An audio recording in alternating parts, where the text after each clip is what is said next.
I wanted to find a bank with a purpose. I wanted to find a place that would take my money and not use it to cause the financial crisis, but to fix the financial crisis and to help end income inequality. The people that we employ are usually clients right off the streets. They don't have an account, but Amalgamated is willing to get that started for them.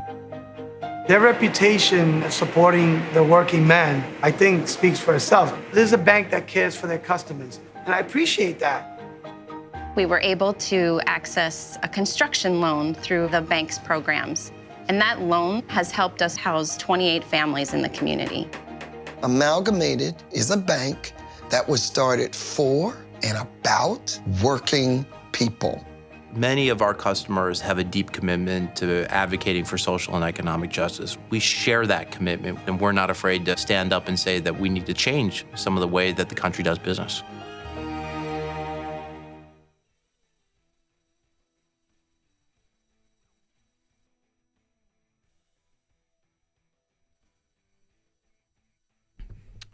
Hey, friends and neighbors, just lend your ear just a minute here so we can talk about Free Speech TV again.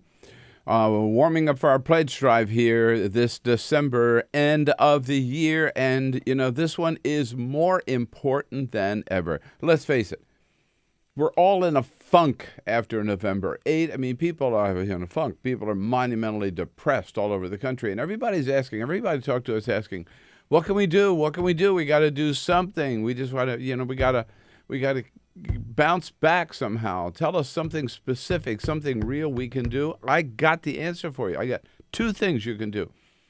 First of all, you can come to Washington and be part of the Women's March on Washington, which will be January 21, the day after the inauguration, and join a million women from all over the country marching from the Lincoln Memorial to the White House to protest the election of Donald Trump. And the other thing you can do is right now make your pledge to Free Speech TV. That's something real, and that's something important because, you know, we can't just, President Obama said this to Rolling Stone, we can't just crawl into a fetal position, you know, and then cry for the next 6 months. No. We got to fight back. We got to organize, and we have to get our message out. We have to get our message out to Americans all over the country that we are still alive, that we're still pushing the progressive agenda. And to those people who voted for Donald Trump, we got to get the message out that this guy is just going to stab you in the back. He already has with all these Wall Street people that he's named to his cabinet. If you really want the progressive agenda, you got to get organized. You've got to elect Democrats to your state legislature, elect Democratic governors, elect Democratic members of Congress, and take this Congress back and take this White House back. So we can get that message out. How? Through Free Speech TV, which is the only 24/7 progressive television channel in the country. We really need your support to keep getting that message out. You help us, and we'll help you for a pledge of $60. We'll send you a Free Speech TV calendar with the photos of all your favorite guest hosts for a pledge of $120 or just $10 a month. A copy of this great book written by the people who organized Bernie Sanders' campaign, the grassroots operation. Is called Rules for Revolutionaries. For a $200 pledge, a 2-DVD set on plutocracy and how we went from democracy to plutocracy. A 6-DVD set on capitalism for a pledge of $240. For $360 pledge, you get the whole enchilada. That's $30 a month. A copy of the Free Speech TV calendar, copy of Rules for Revolutionaries, and a copy of that 2-DVD set on plutocracy. And again, for $1,000, and several of you have already done so, for which we're very grateful, it's going to be a lot of fun.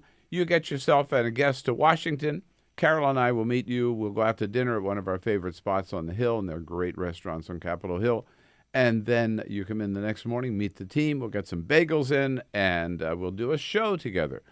So whatever it is, help at every level you can. Remember, we've got to fight back. We've got to organize and be strong. Make your pledge today to Free Speech TV by going to our phone number, 877-378. 8669, 877-378-8669, or freespeech.org. Thanks for your help.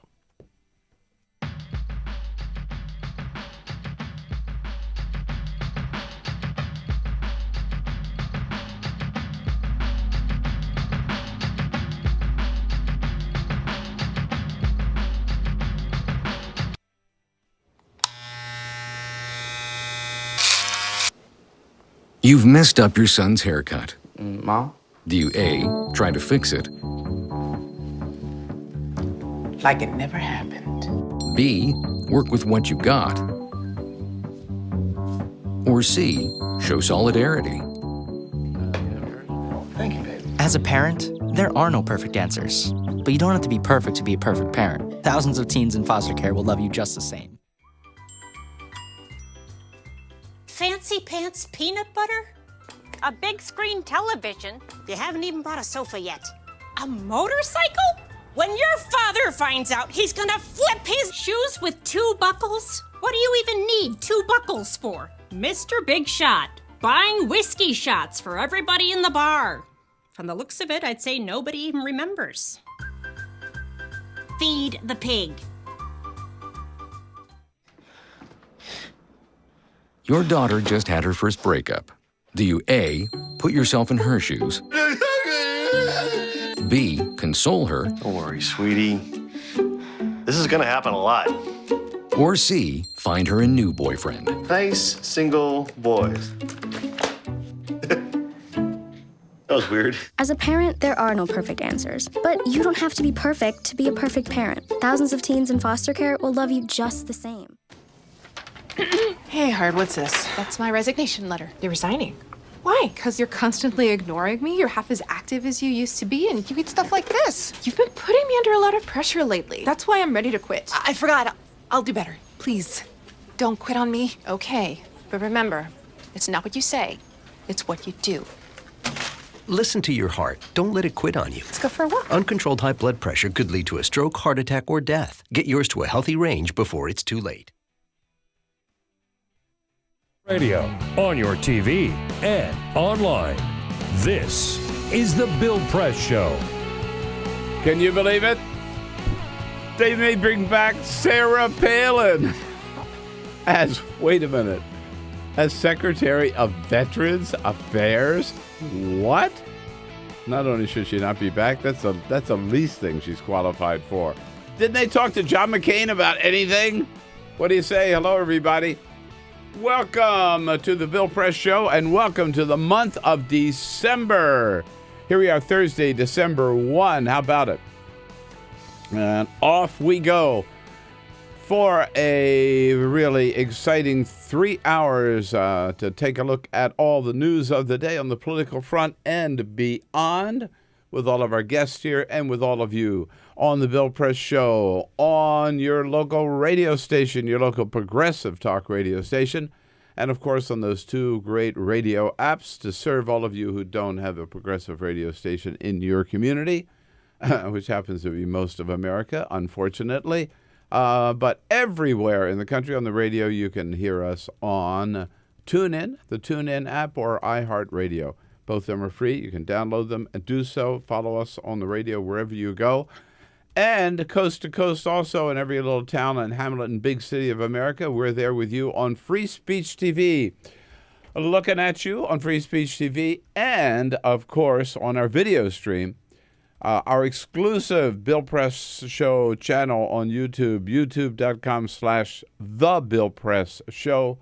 And if you sign up, you will be a part of the team and get reminders and little videos, special video from us all day long. So good to have you with us. And, of course, we want to hear from you as to what all of this means for you. You know how to do so. Give us a call at 866-55-PRESS. Send us your comments on Twitter at BP Show and on Facebook at facebook.com/Bill Press Show. It is not okay for the president-elect to wake up every morning and start tweeting like crazy, but it is okay for all of you to tweet to us because we want to hear from you. Peter Ogburn and Jamie Benson, they live for your tweets. Yes, sir. Yes, right? Yes, we do. Give them to us. Telling you. At BP Show. At BP Show. At BP Show. Ray Rogers. Here for your calls, 866-55-PRESS. That's the toll-free number. That's the ticket to speak to Ray. And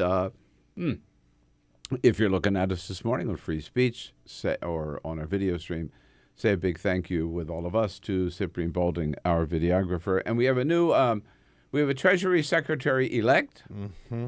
There are many problems with this guy.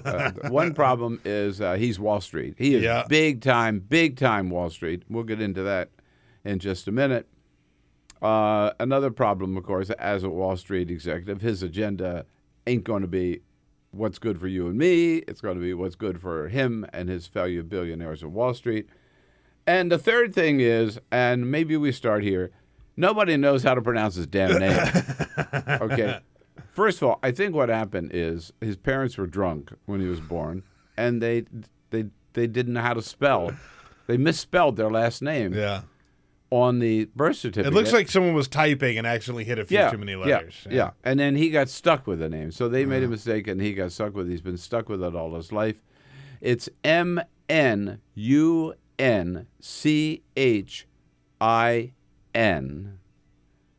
How do you pronounce it? Well, Bloomberg said, well, we'll find out how to pronounce it. We'll just find out how news anchors pronounce it because they know what they're doing, right? That's how we get our news. Yeah, totally. So that's how we'll learn how to pronounce the name, and they'll all pronounce it the same way, right? Here we go.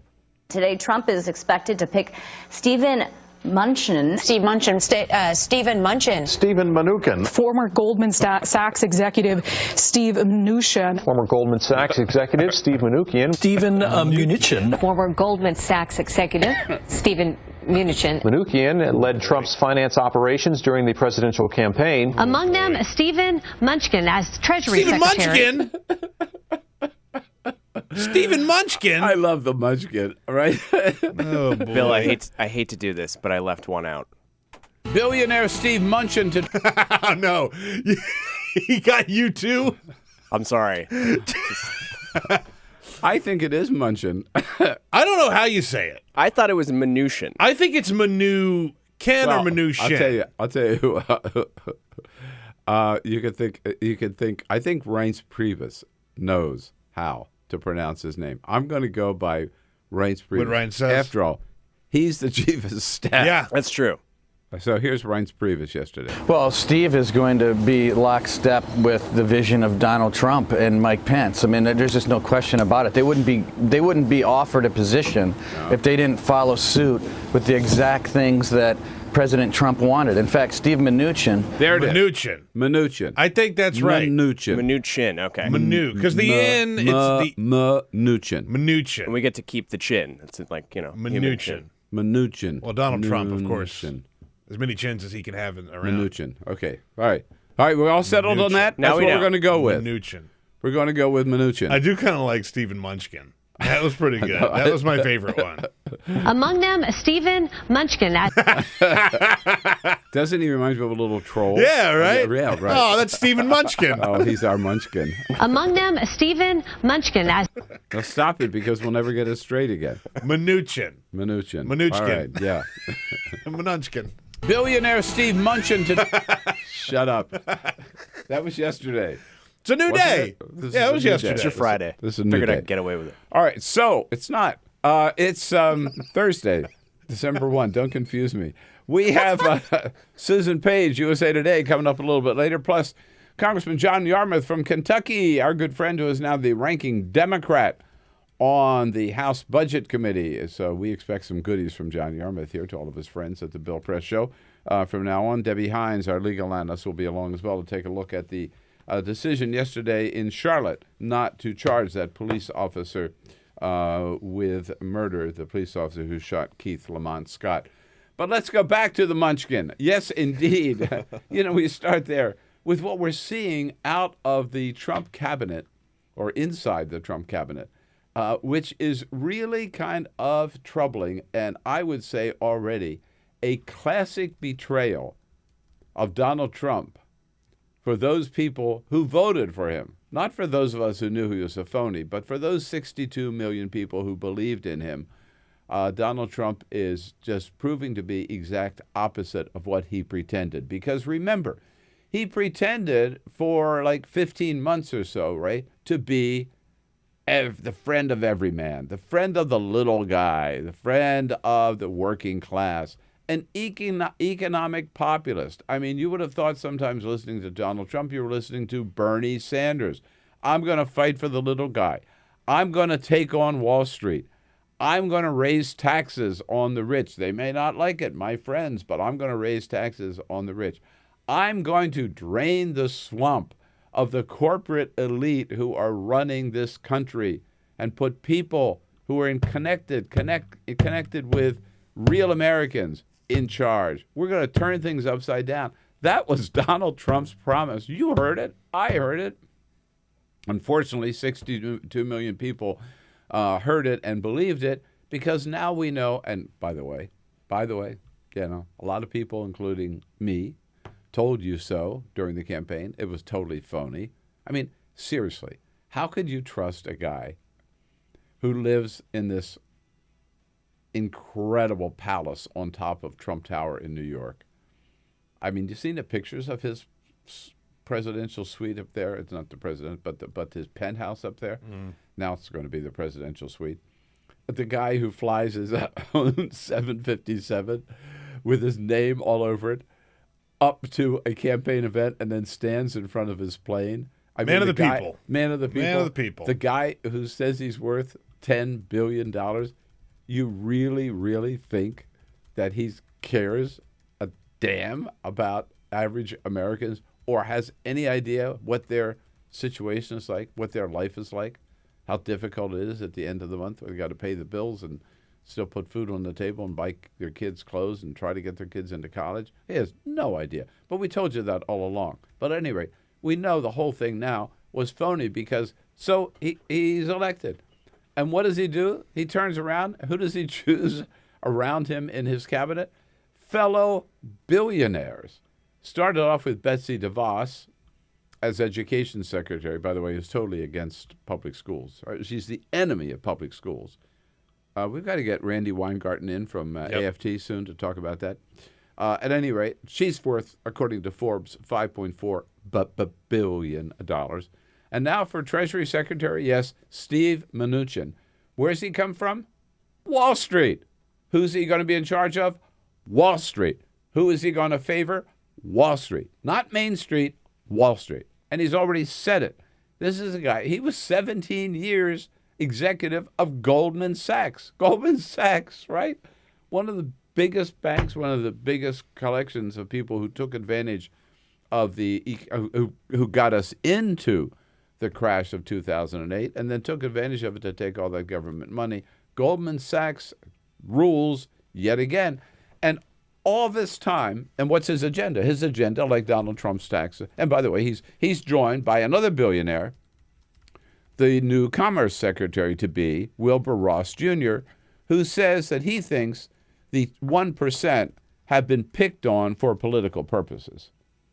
And so what's their agenda for both of them? Another big tax cut for the rich, which means you and I will pay higher taxes. They will continue to pay lower taxes, lower tax rate than you and I, lower tax rate than you and I pay. So the point is, and Elizabeth Warren made this point last night on CNN with Anderson Cooper, Donald Trump is once again turning the whole government over to Wall Street. Here's Elizabeth. He said he was going to separate that from the government, no more revolving door. He wasn't going to do that sort of thing.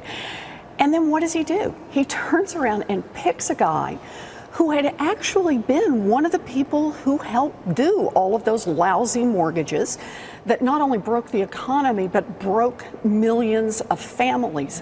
And then after the crash, a guy who turned around and bought a bank that then became infamous for how hard it squeezed families that had already been cheated and was the foreclosure machine following that. Yeah, and as Elizabeth says, basically, Donald Trump just said to Steve Mnuchin, okay, here are the keys to the car. Yeah. The American economy, you drive it. The American people are furious over what Wall Street has done. They don't want somebody who's going to come in here and say, hey, let's help Wall Street. And what Donald Trump is doing is he's literally handing the keys to the Treasury over to a Wall Street banker who helped cause the crash. Yeah, so there it is. Yeah.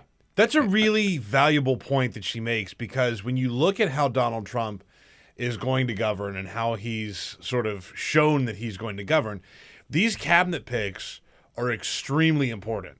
Because as we've learned, Donald Trump's not a details guy. No.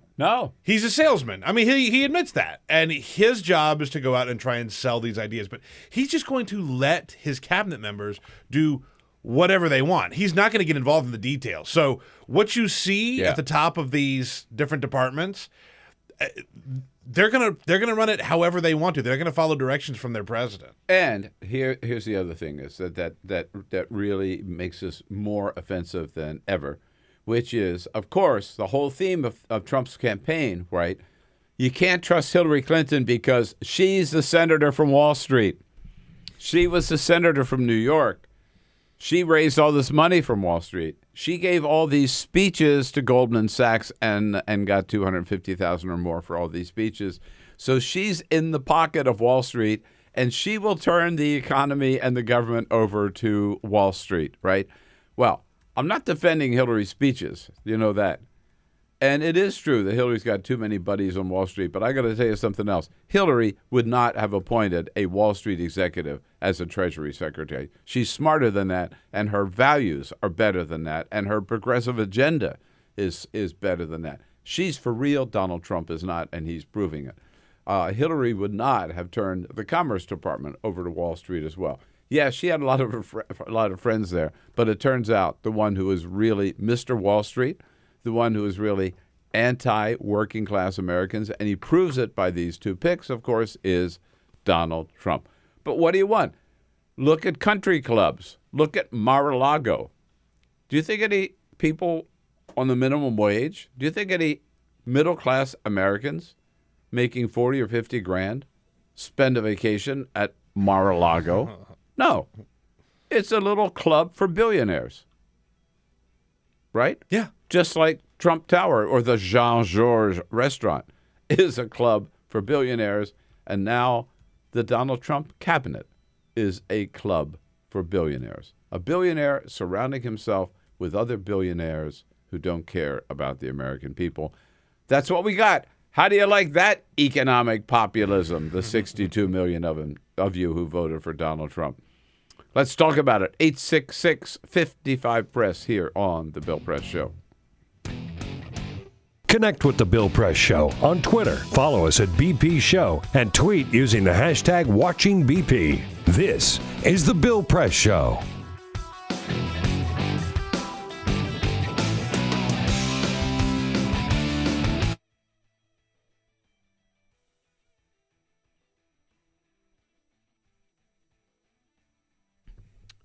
Hey, friends and neighbors, just lend your ear just a minute here so we can talk about Free Speech TV again. Warming up for our pledge drive here this December, end of the year, and, you know, this one is more important than ever. Let's face it, we're all in a funk after November 8. I mean, people are in a funk. People are monumentally depressed all over the country, and everybody I talk to is asking, what can we do? What can we do? We got to do something. We just want to, you know, we got to bounce back somehow. Tell us something specific, something real we can do. I got the answer for you. I got two things you can do.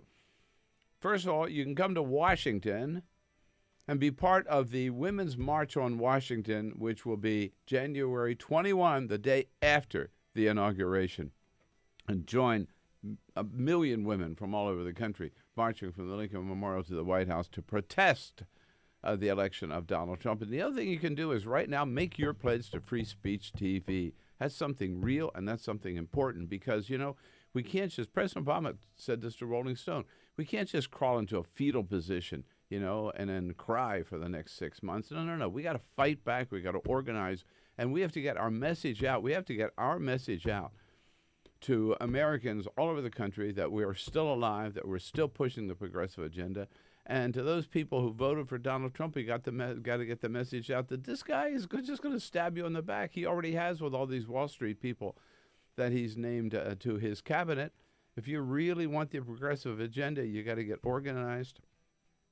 You've got to elect Democrats to your state legislature, elect Democratic governors, elect Democratic members of Congress, and take this Congress back and take this White House back. So we can get that message out. How? Through Free Speech TV, which is the only 24/7 progressive television channel in the country. We really need your support to keep getting that message out. You help us, and we'll help you with for a pledge of $60. We'll send you a Free Speech TV calendar with the photos of all your favorite guest hosts for a pledge of $120 or just $10 a month. A copy of this great book written by the people who organized Bernie Sanders' campaign, the grassroots operation. Is called Rules for Revolutionaries. For a $200 pledge, a 2-DVD set on plutocracy and how we went from democracy to plutocracy. A 6-DVD set on capitalism for a pledge of $240. For $360 pledge, you get the whole enchilada. That's $30 a month. A copy of the Free Speech TV calendar, copy of Rules for Revolutionaries, and a copy of that 2-DVD set on plutocracy.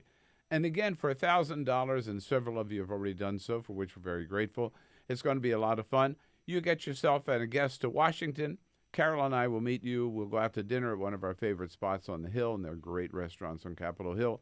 And then you come in the next morning, meet the team. We'll get some bagels in, and we'll do a show together. So whatever it is, help at every level you can. Remember, we've got to fight back. We have to organize and be strong. Make your pledge today to Free Speech TV by going to our phone number, 877-378-8669, 877-378-8669, or freespeech.org. Thanks for your help.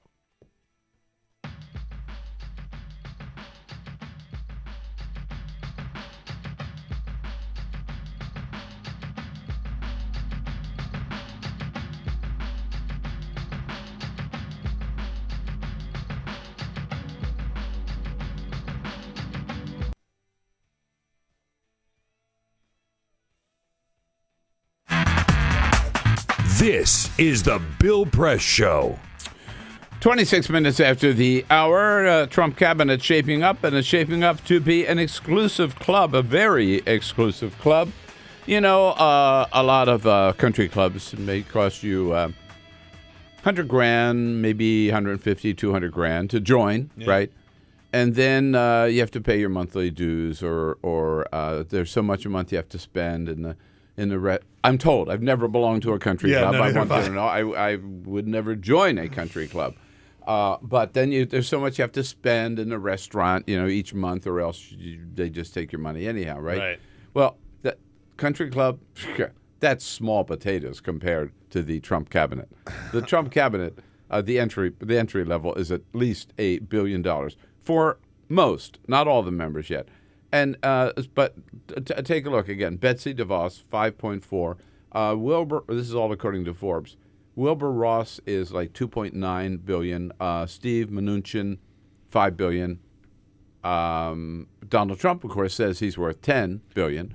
Mitt Romney, he's lying. He says he's worth 250 million. No, he's a billionaire. Yeah, no, he's worth more than that. We know that. Yeah, right. So, but the thing is, again, why this is important is, what are their priorities? What is their agenda? And we've seen this. And by the way, I have to say this. Let's be honest. Barack Obama did the same thing, and he turned the Treasury Department over to Wall Street, and he's been slammed for it by me and by others. Read my book, Buyer's Remorse. But Donald Trump ran as a latter-day Bernie Sanders, right, repeating some of the same stuff that Bernie Sanders was saying, that he was going to take this away from control of Wall Street. Drain the swamp. Drain the swamp. Yeah. Over and over again. No. He's filling the swamp. He's filling the swamp with Wall Street executives again, as Elizabeth Warren so well put it so well. He's handing them the keys. And here's, again, why it's important. What's their agenda going to be? It's not what's going to help you and me. It's not what's going to help working-class Americans.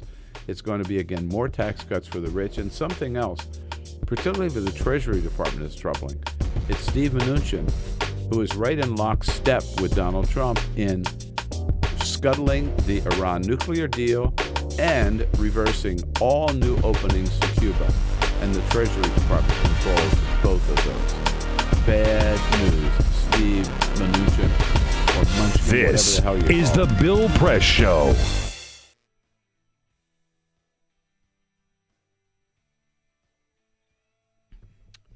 Hey, friends and neighbors, just lend your ear just a minute here so we can talk about Free Speech TV again. Warming up for our pledge drive here this December, end of the year. And, you know, this one is more important than ever. Let's face it. We're all in a funk after November 8. I mean, people are in a funk. People are monumentally depressed all over the country. And everybody talk to us asking, what can we do? What can we do? We got to do something. We just want to, you know, we got to bounce back somehow. Tell us something specific, something real we can do. I got the answer for you. I got two things you can do. First of all, you can come to Washington and be part of the Women's March on Washington, which will be January 21, the day after the inauguration, and join 1 million women from all over the country marching from the Lincoln Memorial to the White House to protest the election of Donald Trump. And the other thing you can do is right now make your pledge to Free Speech TV. That's something real and that's something important because, you know, we can't just, President Obama said this to Rolling Stone, we can't just crawl into a fetal position, you know, and then cry for the next 6 months. No. We got to fight back. We got to organize, and we have to get our message out. We have to get our message out to Americans all over the country that we are still alive, that we're still pushing the progressive agenda. And to those people who voted for Donald Trump, we got to get the message out that this guy is just going to stab you in the back. He already has with all these Wall Street people that he's named to his cabinet. If you really want the progressive agenda, you got to get organized. You've got to elect Democrats to your state legislature, elect Democratic governors, elect Democratic members of Congress, and take this Congress back and take this White House back. So we can get that message out. How? Through Free Speech TV, which is the only 24/7 progressive television channel in the country. We really need your support to keep getting that message out. You'll help us, and we'll help you for a pledge of $60. We'll send you a Free Speech TV calendar with the photos of all your favorite guest hosts for a pledge of $120 or just $10 a month. A copy of this great book written by the people who organized Bernie Sanders' campaign. The grassroots operation is called Rules for Revolutionaries. For a $200 pledge, a 2-DVD set on plutocracy and how we went from democracy to plutocracy. A 6-DVD set on capitalism for a pledge of $240. For $360 pledge, you get the whole enchilada. That's $30 a month. A copy of the Free Speech TV calendar, copy of Rules for Revolutionaries, and a copy of that 2-DVD set on plutocracy. And again, for $1,000, and several of you have already done so, for which we're very grateful, it's going to be a lot of fun. You get yourself and a guest to Washington. Carol and I will meet you. We'll go out to dinner at one of our favorite spots on the Hill, and there are great restaurants on Capitol Hill. And then you come in the next morning, meet the team. We'll get some bagels in, and we'll do a show together.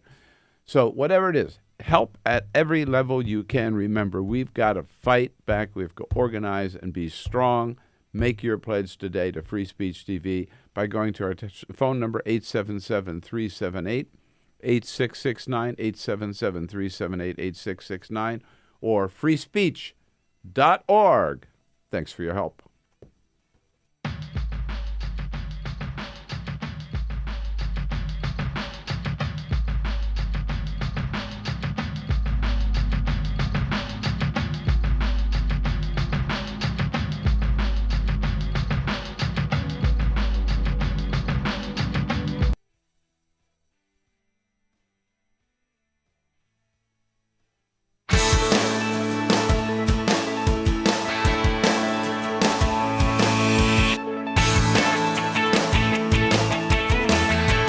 Same great show, new great channel. Stream live video at youtube.com/The Bill Press Show. 33 minutes after the hour now here on this Thursday, December 1. How about it? So good to see you today. Thank you for joining us. As we come to you live coast to coast on the radio, your local progressive talk radio station, and on TV, on Free Speech TV, and on our video stream, youtube.com/The Bill Press Show. Again, we remind you to go there and sign up and become a regular member of the Bill Press team. Also, check out our podcast, Peter. Yeah, people have been asking us for a long time why our podcast isn't on iTunes, because we didn't have a podcast on iTunes because it was too long or whatever. So good news is it's on iTunes now. You just go to iTunes. You can do it on your phone. Just search for The Bill Press Show. What we do is we take the show and we put it into about a 30, 40-minute version of the show. So you don't have to listen to all 3 hours if you can't hear it. But Jamie does a great job of condensing all the highlights from the show. And you can do it right on your phone, right through iTunes. So just go subscribe, download, rate, review. It's a great way to take the show with you. Well, first of all, 2 points. Number one is that what it really means is between live now, video stream now, clips coming later, video stream, BillPressShow.com, YouTube.com/The Bill Press Show, and the podcast. I mean, there's like no damn excuse, You right? can't. I mean, you cannot hide from us. Right. Yeah. You cannot hide from us. hide We from will us. find you. Exactly. All right. That's number one. And number two, if you can put out the whole show like in 30 or 40 minutes, why do I come in for 3 hours every day? Damn it. He's on to us. Bill, you bring up a great point. I'll have to get back to you on that. There's a little disconnect here. I'm not sure what's going on. Okay. 35 minutes after the hour now. And we're brought to you today by the American Federation of Teachers. We love the Teachers of America. Former teacher myself. And they're doing the Lord's work. And members of AFT under President Randy Weingarten, who has been the leading spokesperson out there, taking on Betsy DeVos as the new education secretary. So we've been talking about the billionaires in Donald Trump's cabinet. That's not the only bad news. The other bad news that sort of, they do this, they leak this stuff out, right, because they want to get a reaction. Well, let's give them a reaction to the leak that came out yesterday that they're trotting Sarah Palin back. Sarah Palin, you remember her, trotting her back as a prospective, and they're seriously considering her for Secretary of Veterans Affairs. Sarah Palin? Really? I believe that diplomacy should be the cornerstone of any foreign policy. And I can see Russia from my house. Well, you either get Sarah Palin, the real one, or Tina Fey. Tina Fey. Yeah, right. You know what they're really excited about knowing more about, and that's Alaska's oil and gas. And everywhere we go, they're chanting, drill, baby, drill. Oh, God. Yeah. Oh, God. That's her. That's the real thing, man. She is so wacky. And, you know, first of all, again, didn't they learn anything in 2008? John McCain learned. John McCain, he doesn't dump her, but he doesn't support her, defend her, praise her anymore at all. He knows that she lost the election for him. He for runs sure. from that. He runs from that. Yeah. Biggest mistake I think any politician in modern times ever made. And then she goes out and she was going to run again, and she did. She's going to run. She doesn't have any following anymore. No. Who cares what she does? Yeah. I mean, who is she? And what does she possibly know about Veterans Affairs? She never served, right? No. She's had, I mean, I'm Her sure. kids have. One of her kids One of her did. kids been in the military. Yeah. Okay. Okay. Right. Do you really think the military would respect, right, and look up to her as a leader and trust her to fix? And by the way, there are a lot of problems in the VA still, right? And it is so important that our men and women who have served for the rest of their lives, you know, have the protection and have the VA fighting for them for their benefits, particularly their health care benefits. Sarah Palin, no, she's not the one who's going to deliver on that. Plus, what confidence would they have that she would stay in the job? She quit. She was elected as governor of Alaska, and she quit after 2.5 years. And she never gave a good reason. She basically just said, I'm tired of this job. Yeah. You know, to me... She just walked away. Yeah. For no in real the middle good of reason, her like you term. said. No. You know, Donald Trump made so many high-flying campaign promises, and he talked a lot about the VA and how broken it was and how we've got to take care of our veterans and all of that. And if you believe that, if you're a veteran and you believe that and you voted for Trump, this should come as a slap to the face because she's just not a serious person. And if the VA really is as bad off as Donald Trump claimed that it was during the campaign, then you need to get somebody in there who knows what they're doing on like some level. No more pussyfooting around. Oh. Our troops deserve the best. You deserve the best. Never pussyfooting around. Yeah. No more pussyfooting around. So, I mean, so. Boy, oh boy. We had the pussyfoot. That was jarring. We had the pussyfooting and we had the pee grabbing too. That's right. Yeah. Mr. Trump, you're right. Look back there in the press box. Heads are spinning. Media heads are spinning. This is going to be so much fun. Yeah. No, it's not. Not for our veterans. It's God, not. I'm so depressed. It's not going to be. This is All right, now look. not fun. One thing we do know: Donald Trump is loyal to his people, right? Yeah. He rewards his friends, right? Except for Chris Christie. Oh well, except for Chris But Christie, yeah. that's right. There are exceptions. And so I understand. Sarah Palin, remember, was. Let's think about that. I remember the day she was the first big, in air quotes, endorsement Donald Trump got. Yeah. It was a big deal. Right. She was the first one who could be called an establishment politician, that's really stretching it, to come out and endorse Donald Trump. It was a big deal. He made a big deal of it. So I'm sure he feels a certain sense of loyalty. All right, there are other jobs you could give her, okay? I by the way, I value loyalty. I like people who are loyal to their friends and to their supporters. I think that's a great attribute. Yeah. Hell yeah. So make her like ambassador to I don't know, some country we don't care about, okay? Yeah. Yeah. Sure. Right. Sure, I mean, Russia. Yeah. She can see it from her That's house. too big a deal. I'm just thinking of a smaller country. Sure. We don't care about. There's, what is that one island off of Spain? There's a little tiny, Malta. There you go. Ambassador yeah, to Malta. Yeah, right. Friend of mine from, Joey Paolino, friend of mine from Providence, Rhode Island. Bill Clinton named him ambassador to Malta. There you go.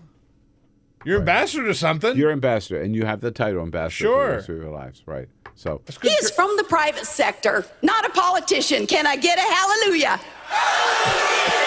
Oh, boy. yeah, all right.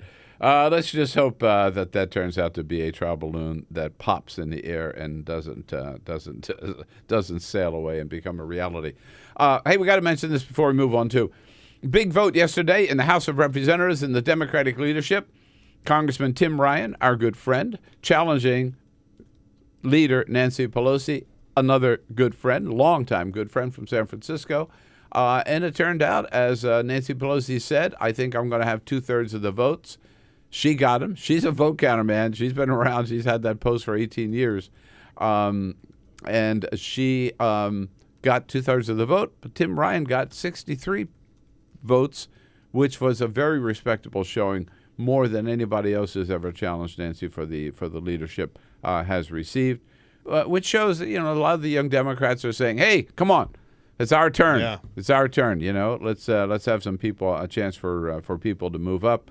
Nancy Pelosi was very generous in her comments about Tim Ryan and said she's got a new spring in her step. So I have a special spring in my step today because this opportunity is a special one to lead the House Democrats, bring everyone together as we go forward. And as I say, she did congratulate Tim Ryan on a vigorous campaign. Tim Ryan yesterday, appearing also on the cable network, said, didn't exactly end up as we had hoped. Clearly, this didn't turn out the way we wanted it to. We knew it was going to be an uphill battle. But he said, lesson learned here, and one of the things that he's going to be working on is if Democratic Party's got to bounce back, it has to be more than a party that represents just the West Coast and the East Coast. We need to appeal to those people in between, particularly in the Rust Belt. If we're going to win as Democrats, we need to have an economic message that resonates in every corner of this country. So Tim Ryan, haven't heard the last of Tim Ryan. He's going to be a strong leader of the Democratic Party moving forward, either in the Congress or some say maybe as the next governor of Ohio. Yeah, count on it. We're going to see a lot more of him, for sure. Absolutely. And I think that's a good thing. Yeah, totally. So congratulations to Leader Pelosi and a couple of more good years under her leadership, and congratulations to Tim Ryan for putting forth the challenge and making a good showing yesterday. When we come back, Susan Page standing by, already talking about in USA Today some of the lessons that we have learned from the Trump transition. Stay tuned. You know that he doesn't get his power, his high, off of opium, other people's money, like a lot of dopes in Washington do. They're addicted to opium. This is the Bill Press Show.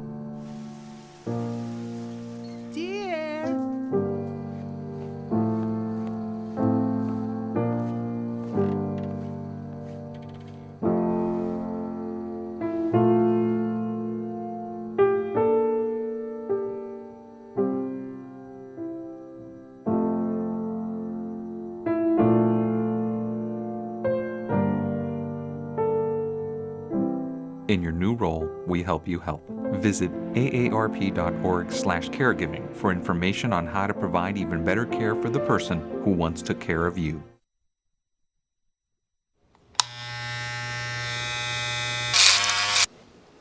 You've messed up your son's haircut. Mom? Do you A, try to fix it? Like it never happened. B, work with what you got? Or C, show solidarity? Thank you, baby. As a parent, there are no perfect answers. But you don't have to be perfect to be a perfect parent. Thousands of teens in foster care will love you just the same. Fancy pants peanut butter? A big screen television? You haven't even bought a sofa yet. A motorcycle? When your father finds out, he's gonna flip his shoes with 2 buckles? What do you even need 2 buckles for? Mr. Big Shot, buying whiskey shots for everybody in the bar. From the looks of it, I'd say nobody even remembers. Feed the pig. Your daughter just had her first breakup. Do you A, put yourself in her shoes? B, console her? Don't worry, sweetie. This is gonna happen a lot. Or C, find her a new boyfriend? Nice single boys. That was weird. As a parent, there are no perfect answers. But you don't have to be perfect to be a perfect parent. Thousands of teens in foster care will love you just the same. Hey, Hard, what's this? That's my resignation letter. You're resigning. Why? Because you're constantly ignoring me. You're half as active as you used to be, and you eat stuff like this. You've been putting me under a lot of pressure lately. That's why I'm ready to quit. I forgot. I'll do better. Please, don't quit on me. Okay. But remember, it's not what you say. It's what you do. Listen to your heart. Don't let it quit on you. Let's go for a walk. Uncontrolled high blood pressure could lead to a stroke, heart attack, or death. Get yours to a healthy range before it's too late.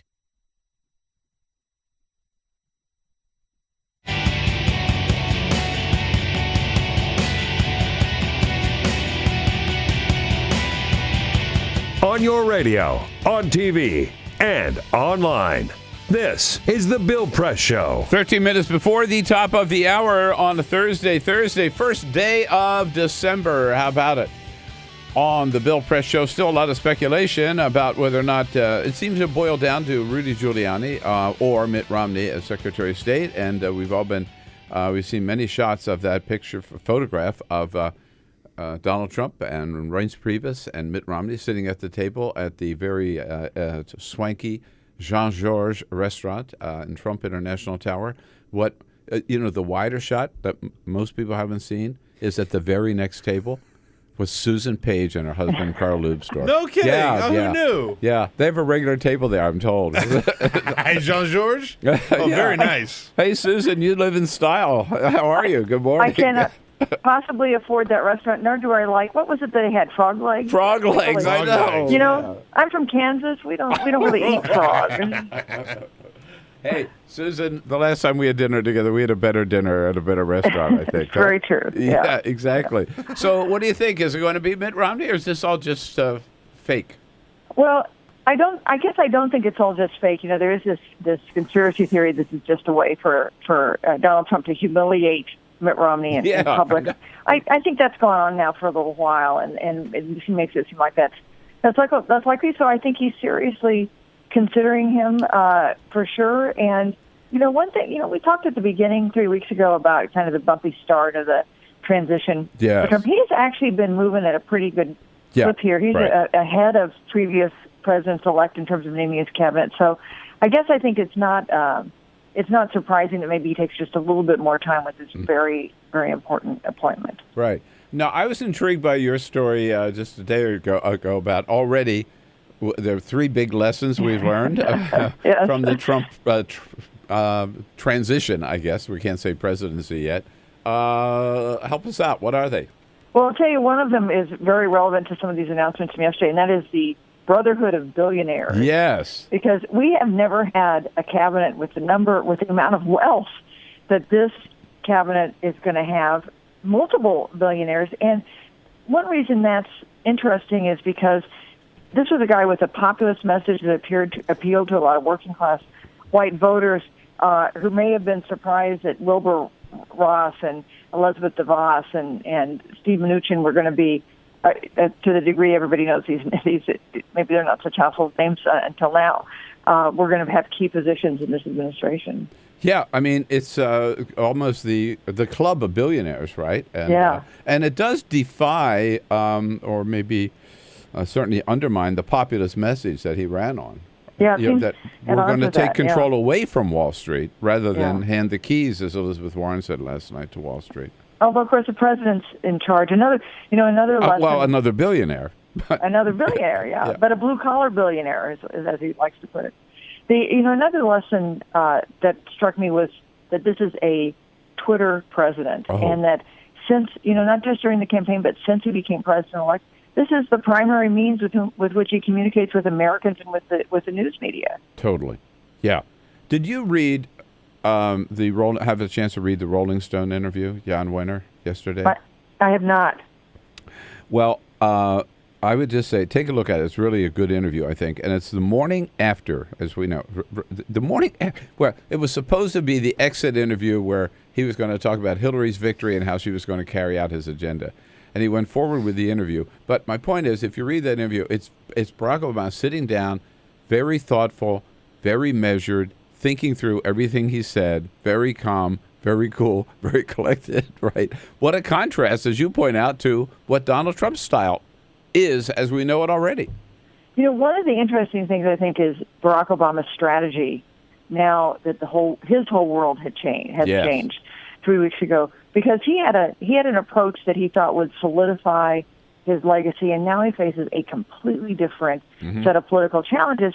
And one of the things he's doing is trying to cultivate a relationship, clearly, with Donald Trump, a man with whom he could not have been more at odds for the past decade.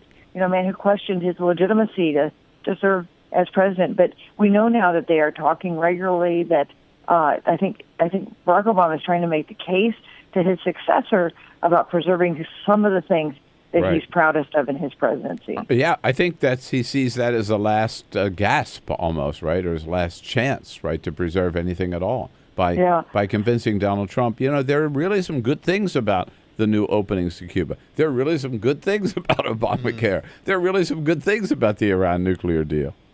And at least to get him thinking, to get the new president thinking in a different way about something. And, to one thing that is, I think, a sign of hope to the White House is that Donald Trump did not exactly lay out a lot of really specific policies during the campaign. Yeah, he had some broad statements, right? But there isn't a lot of there's not a lot to undo in terms of the specifics of how he approaches some of these issues. Loyalty is the third lesson that you talk about, and its limits. Yes, and its limits. I think Chris Christie has learned its limits, right? Yeah, maybe Rudy Giuliani is about to learn that too. So some loyalists have gotten important jobs, like Steve Bannon and Reince Priebus. But some are still out in the cold, like Rudy Giuliani and Chris Christie. And that goes back to the Romney question, right? Yes. This is because the flip side of loyalty and its limits are forgiveness and its limits. And Trump has named Nikki Haley to his cabinet. She had been very critical of him during the Republican primaries. The ultimate forgiveness would be to install Mitt Romney as Secretary of State. What I think that's funniest about the Mitt Romney is that Donald Trump reportedly has said he looks like a Secretary of State. You know, so in many ways, this process resembles so much the Apprentice show, right? A reality show. Or a beauty pageant, Or a even. beauty pageant, right? This Donald Trump. The looks are so important, right? And also that scene, especially at Trump Tower, but especially when they were at the New Jersey golf resort, where he would escort them out the front door. Mm-hmm. It's like as though they were coming in for a job interview for all to see. Really, really quite amazing. Oh, man. All right. Hey, Susan, so great to catch up with you. And great work as always. Thank you so much for your time. Have a great weekend. Bill. All right. You too. Susan Page, usatoday.com. Follow us on Twitter @BP Show. This is The Bill Press Show.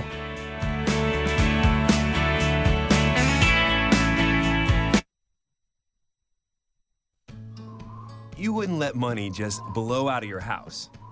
So when your AC or heater is on, make sure the doors, windows, and fireplace flue are shut tight. If you're headed out, turn down the AC or lower the heat by 10 degrees.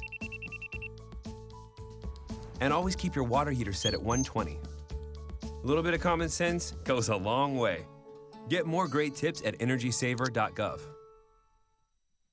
So, I'm kind of new here, but I've noticed a trend.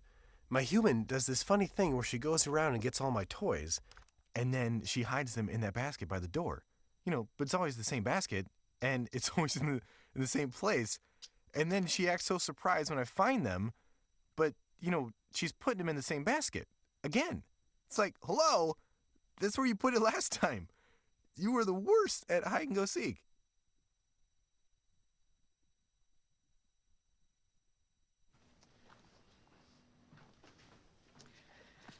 All right. I know this isn't any fun to talk about, but we should. Okay. So who's going to do what? I'll pack the dead batteries. Great. I'll only put what I don't need into a duffel bag. Perfect. That's totally unhelpful. No problem. Meanwhile, I will try to comfort everyone by speaking in a calm voice. And I'll try to get the generator going without any gas. Oh, let's not forget the cell phones, which probably won't work. Right. And who is going to handle supplies? I can forget to do a list for us. Thanks, pal. Well, I think we couldn't be any less prepared. I'm proud of you guys. Talk to your kids about who to call, where to meet, what to pack. Visit ready.gov/kids for tips and information. It's on us to stop sexual assault. To get in the way before it happens. To get a friend home safe. And to not blame the victim. It's on us. To look out for each other. To not look the other way. It's on us to stand up. To step in. To take responsibility. It's on us, all of us, to stop sexual assault.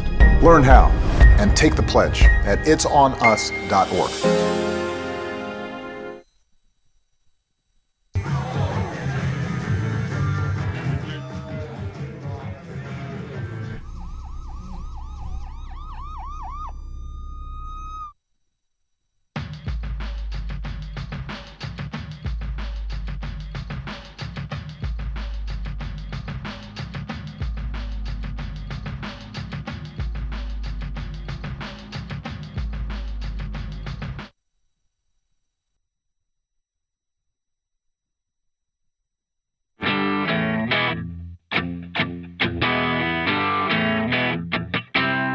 This is the Bill Press Show. Congressman John Yarmuth, Kentucky, top of next hour. Well, we now know that Donald Trump won the election, of course, but Newsweek got ahead of the game, and they printed a couple of copies of Madam President with Hillary on the cover. Of course. Now, all of them were supposed to be destroyed. They printed about 125,000 of them and even shipped them to retailers, and then they pulled them off the shelves. But now they are selling on eBay and in other sites for as much as $10 $1,000 to get one of those. I was just going to say, I'll pay you $1,000 for one of those. Yeah. I won't give you 10. Yeah, no. That's a collector's item. Totally. This is the Bill Press Show.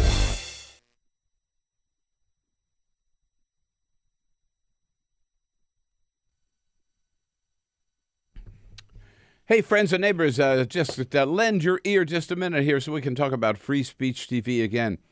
Warming up for our pledge drive here this December, end of the year, and, you know, this one is more important than ever. Let's face it, we're all in a funk after November 8. I mean, people are in a funk. People are monumentally depressed all over the country, and everybody talk to us asking, what can we do? What can we do? We got to do something. We just want to, you know, we got to bounce back somehow. Tell us something specific, something real we can do. I got the answer for you. I got two things you can do. First of all, you can come to Washington and be part of the Women's March on Washington, which will be January 21, the day after the inauguration, and join 1 million women from all over the country marching from the Lincoln Memorial to the White House to protest the election of Donald Trump. And the other thing you can do is right now make your pledge to Free Speech TV. That's something real and that's something important because, you know, we can't just, President Obama said this to Rolling Stone, we can't just crawl into a fetal position, you know, and then cry for the next 6 months. No. We got to fight back. We got to organize, and we have to get our message out. We have to get our message out to Americans all over the country that we are still alive, that we're still pushing the progressive agenda.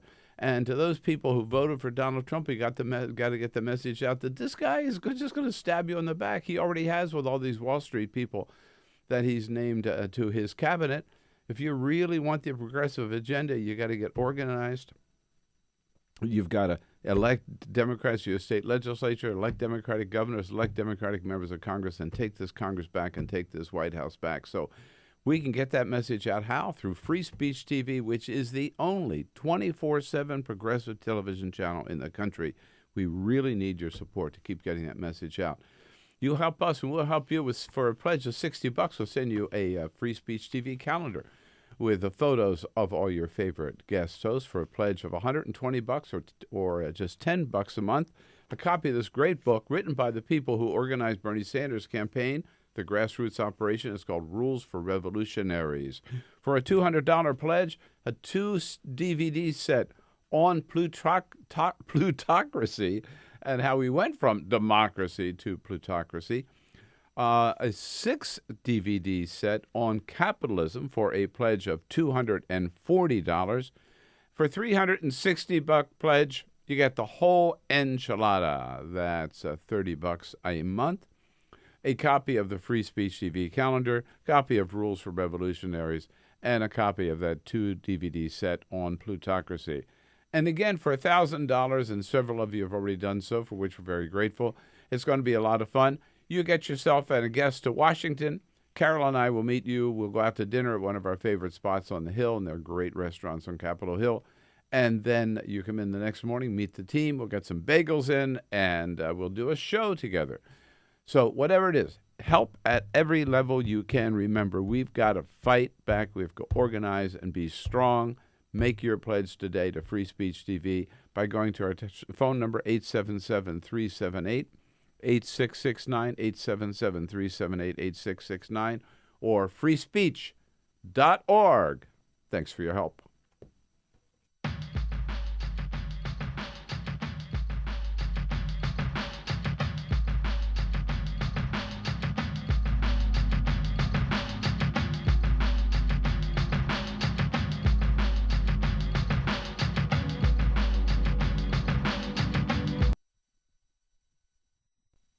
Hamilton was adopted from a rescue in 2008. He really likes to be around people. And as soon as I start to make my breakfast, Hamilton is right there. I get out my mat and I'm doing a downward dog and he's underneath.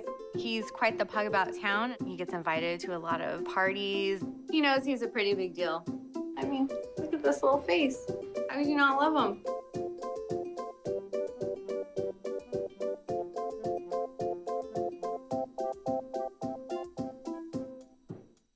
Adventure can be found anywhere, but the best place to start is in the forest. I spy something beginning with S. Snow. No. Snow-covered trees. Nothing to do with snow. Head outside to discover incredible animals and beautiful plants that come together to create an unforgettable adventure. Wow. So grab your loved ones. Don't even. And explore a world of possibilities. Come on, this way. Visit discovertheforest.org to find the closest forest or park to you. Hey, Hard, what's this? That's my resignation letter. You're resigning. Why? Because you're constantly ignoring me. You're half as active as you used to be, and you get stuff like this. You've been putting me under a lot of pressure lately. That's why I'm ready to quit. I forgot. I'll do better. Please, don't quit on me. Okay, but remember, it's not what you say, it's what you do. Listen to your heart. Don't let it quit on you. Let's go for a walk. Uncontrolled high blood pressure could lead to a stroke, heart attack, or death. Get yours to a healthy range before it's too late. Being prepared is a part of who you are. But it's especially important in the case of a disaster. Be informed about possible emergencies in your area. Make a plan that covers where you'll go in an emergency. Build a kit with the things you need to survive. There's no one more capable of planning for your situation than you. Start your plan today. Go to ready.gov/myplan.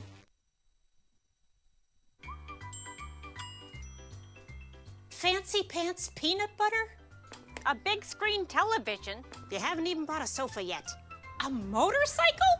When your father finds out, he's gonna flip his shoes with 2 buckles? What do you even need 2 buckles for? Mr. Big Shot, buying whiskey shots for everybody in the bar. From the looks of it, I'd say nobody even remembers. Feed the pig.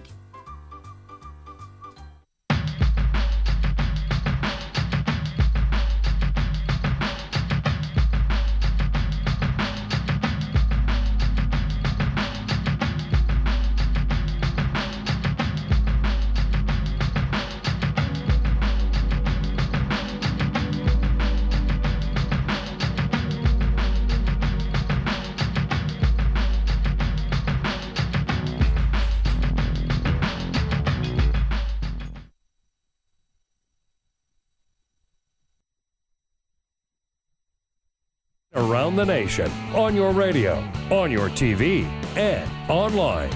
This is the Bill Press Show.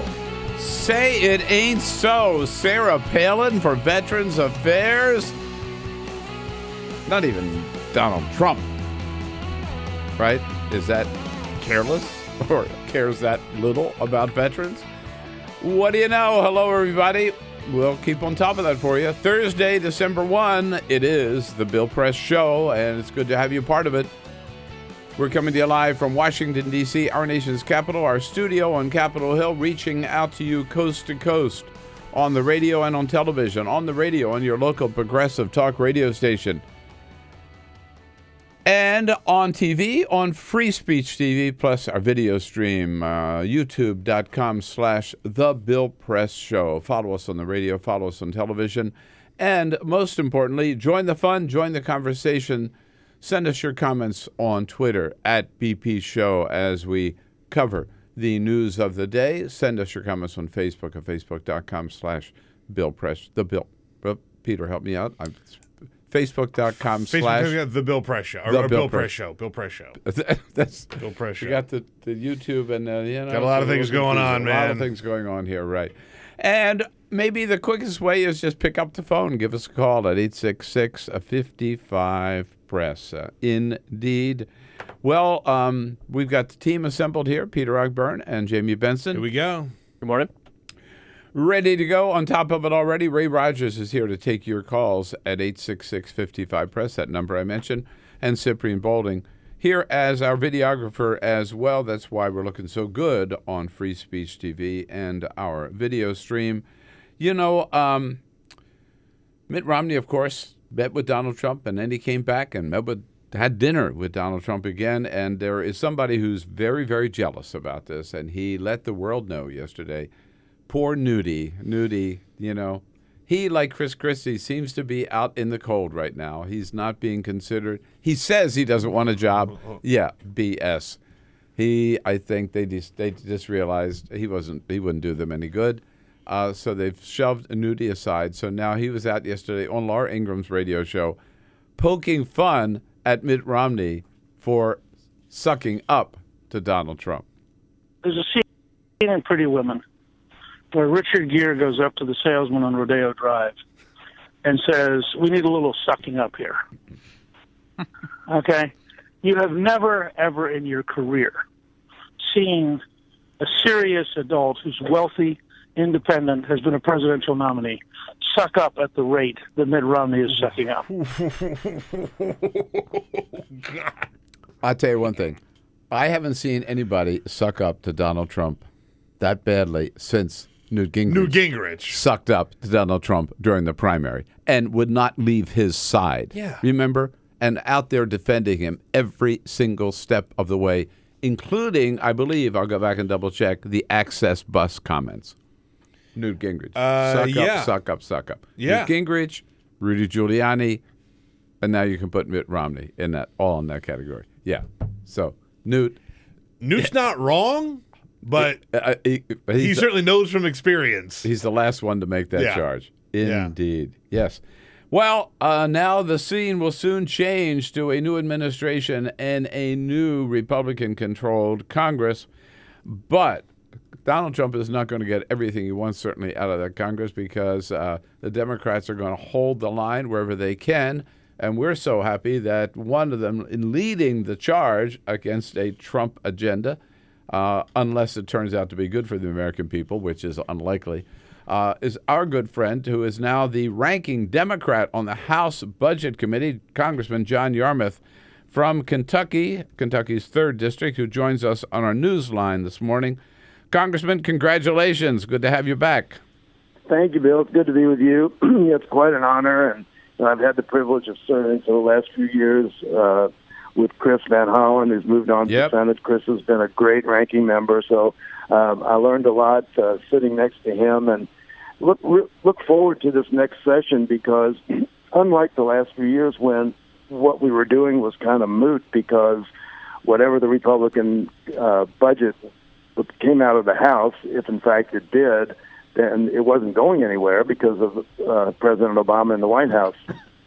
And but this time the budget has real potential to be enacted, and if it's anything like what we've seen over the last few years, including the Ryan budget, which was so politically toxic that Mitt Romney had to repudiate it when Ryan was his running mate in 2012. We're going to have the opportunity to demonstrate the stark contrast between a party that wants to invest in the American people and a party that wants to invest in the top 1%.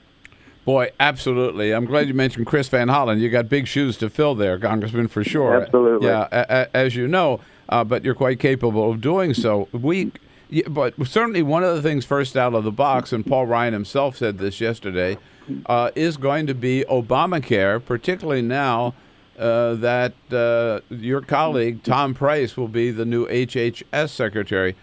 Now, and this is an issue that you and I have talked about so many times. You know so well. Right. Kentucky coming out with the very best state exchange in the country.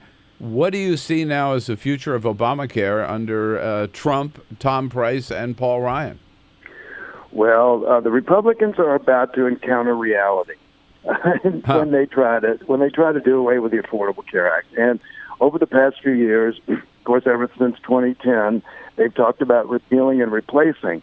They've never had a significant replacement proposal, and I've called them out on this. And what I say to them, and I've done it in hearings a number of times, is the reason Republicans have never had a replacement proposal is there are only two options to the Affordable Care Act. One's to go back to where we were when insurance companies decide who lives or dies, and the other option is single payer.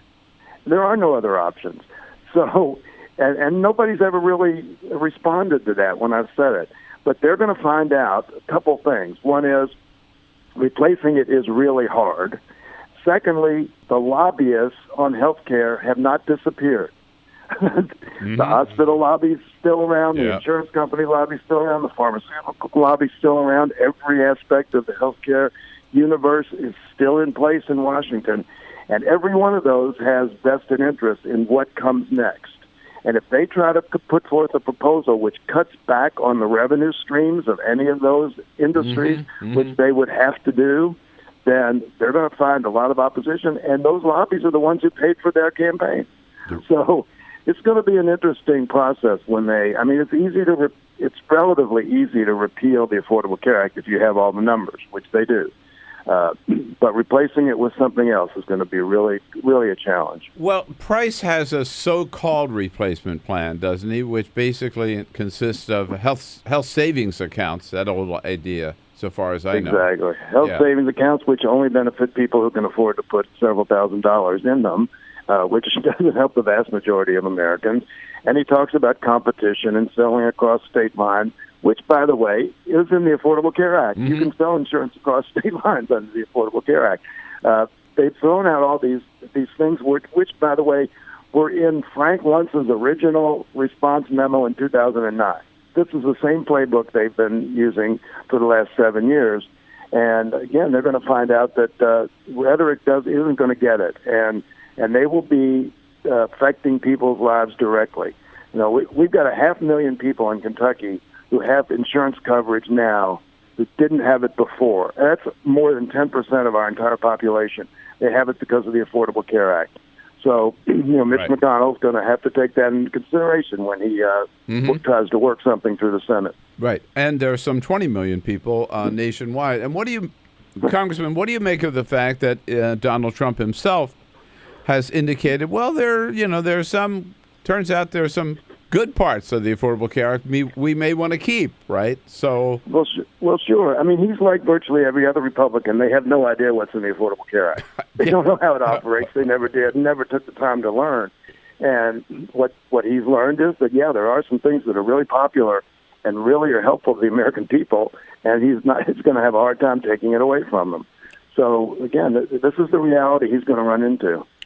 The things besides the what's called guaranteed issue, that you can't discriminate against somebody for pre-existing conditions, and the 26-year-old, just the elimination of annual caps on benefits and lifetime limits, so that if you have a serious accident or a serious illness, you don't go bankrupt. I mean, that's an incredibly important protection that affects every American, not just the ones that are not just the 20 million. Sure. Blue states and red states, both. Congressman John Yarmuth from Kentucky, ranking Democrat on the House Budget Committee, our guest here on this Thursday edition of the Bill Press Show. Congressman, one other big issue, of course, for Donald Trump, and one where he may get a lot of Democratic support, is on jobs and particularly infrastructure and pumping some money into rebuilding our infrastructure to create jobs, something that President Obama wanted to do, but Republicans would never go along with. Do you think they might if it's a Trump initiative? It depends on how it's done. Initially, Trump said, "Well, we'll just spend $1 trillion. We'll borrow $1 trillion and do infrastructure," which he'd get a lot of support from among Democrats. Right. But now he's kind of changed his tune, and what he's saying is, "Well, we'll do a significant tax credit, like an 80% tax credit, and we'll guarantee a return on it, so we'll get private investors to build infrastructure." Well, that doesn't guarantee that we get the kind of infrastructure we need, and it basically just is another subsidy to wealthy investors. Sure. So I think we'd resist that kind of proposal. Yeah. In other words, have somebody else do it, right? And right. And decide which projects you would do. So, maybe somebody would want to build a new water system in Flint, Michigan, and maybe somebody wouldn't. But the bottom line is we have to do something to help the people of Flint, Michigan. Right. The big news in the House yesterday, among Democrats, of course, was the vote for leadership. Were you surprised by the strong showing of Leader Pelosi to hold on to her position, or by the strong showing of Paul Ryan as a challenger? Tim Ryan, sorry. Tim Ryan. I really wasn't surprised at the outcome. There is a considerable amount of sense in the caucus, far more than 1/3, that we need to go in a different direction. That different direction doesn't necessarily include a new minority leader. And I think that's what you saw. You saw people who still have confidence in Nancy Pelosi, but you saw a significant amount of people who want to do some things differently. Changes in the caucus structure.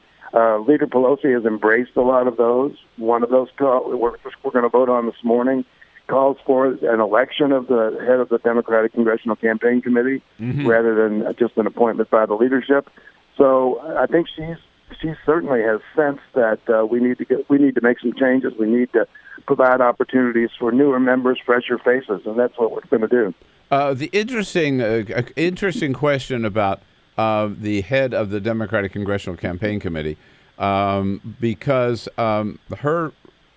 would that take effect this year or not? It would take effect this year. This year, right? So these would be the rules for the 115th Congress. Okay. So her intent she announced, was to rename Congressman Ben Lujan, who fell rather short this year, right, in terms of only 6 picking up only 6 seats where I think realists thought maybe 15, and of course you needed 30 to take back control. Right. How do you think? How do you think? Should that position, in your opinion, be an elected position? And what do you think is going to happen? I think so. And one of the things, there's a considerable amount of discontent in the caucus about a lot of the way, for instance, the DCCC has relied on consultants and on pollsters and not really talked to members about what they thought was going on in their districts. So I think what the caucus wants is to be able to hold the organization accountable. It's not a reflection on Ben Ray Lujan at all. I mean, he devoted incredible energy and effort to the last 2 years, and I suspect he will be reelected because of that. But the caucus wants to be able to hold that organization accountable, since we're bugged for paying our dues and contributing money to the DCCC and raising money to the DCCC, and it's basically been run kind of autocratically, and we want to be able to hold them accountable. I tell you, between you and me, I don't know why anybody would want that job. No, I don't either. I don't think he's going to be opposed for it. No, that's a hell of a responsibility. Yeah. And you've got other factors like reapportionment you can't do anything about, right? So you start off. Right, well, you've got that. And, of course, we're going to make the party and President Obama are going to make a big concerted effort on that front. But just think of the fact that we now have 198 members, which means that, or 193, I think, which means that the DCCC has to go out and recruit 250 new recruits, assuming that everybody runs for re-election. So it's not just raising the money, but it's also recruiting all those candidates and keeping up with all those races. And you're right, it's an incredibly tough job. I think you've got a better job, Congressman. I do too. All right. Hey, always good to catch up with you. Thank you so much. I forgot to mention, are you still chair of the Bourbon Caucus?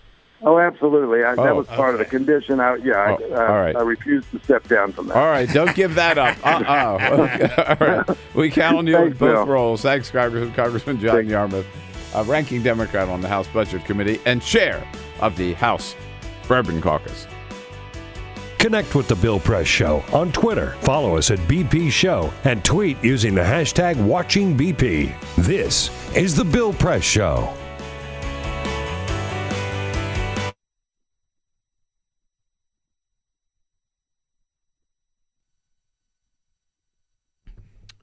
Hey, friends and neighbors, just lend your ear just a minute here so we can talk about Free Speech TV again.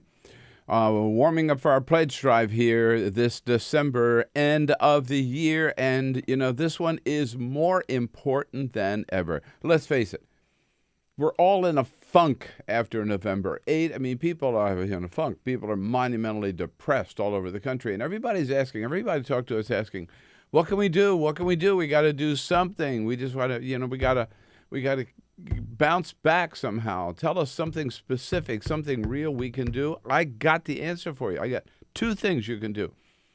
First of all, you can come to Washington and be part of the Women's March on Washington, which will be January 21, the day after the inauguration, and join 1 million women from all over the country marching from the Lincoln Memorial to the White House to protest the election of Donald Trump. And the other thing you can do is right now make your pledge to Free Speech TV. That's something real and that's something important because, We can't just, President Obama said this to Rolling Stone, we can't just crawl into a fetal position, and then cry for the next 6 months. No. We got to fight back. We got to organize, and we have to get our message out. We have to get our message out to Americans all over the country that we are still alive, that we're still pushing the progressive agenda.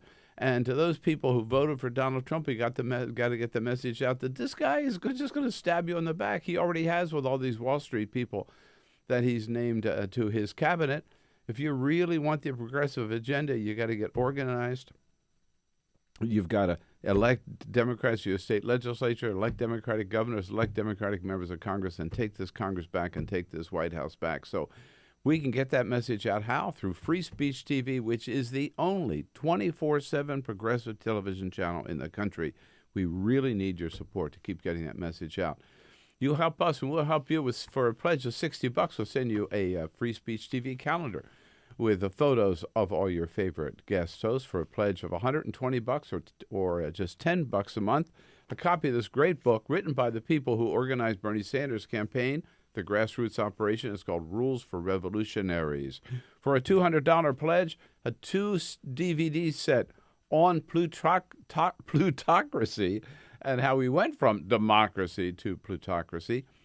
A 6-DVD set on capitalism for a pledge of $240. For $360 pledge, you get the whole enchilada. That's $30 a month.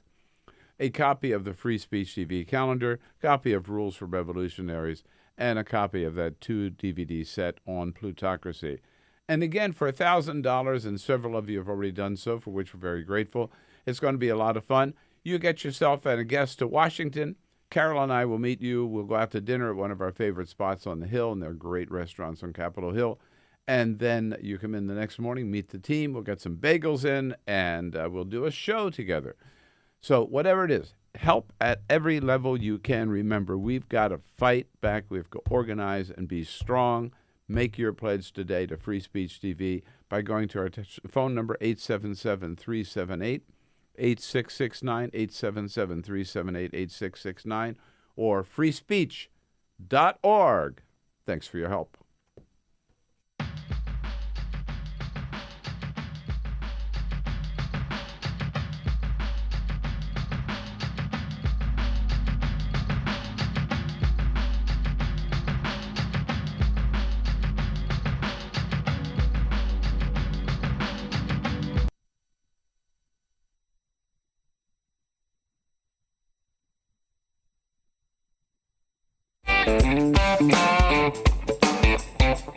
We're going to drain the swamp in Washington, D.C.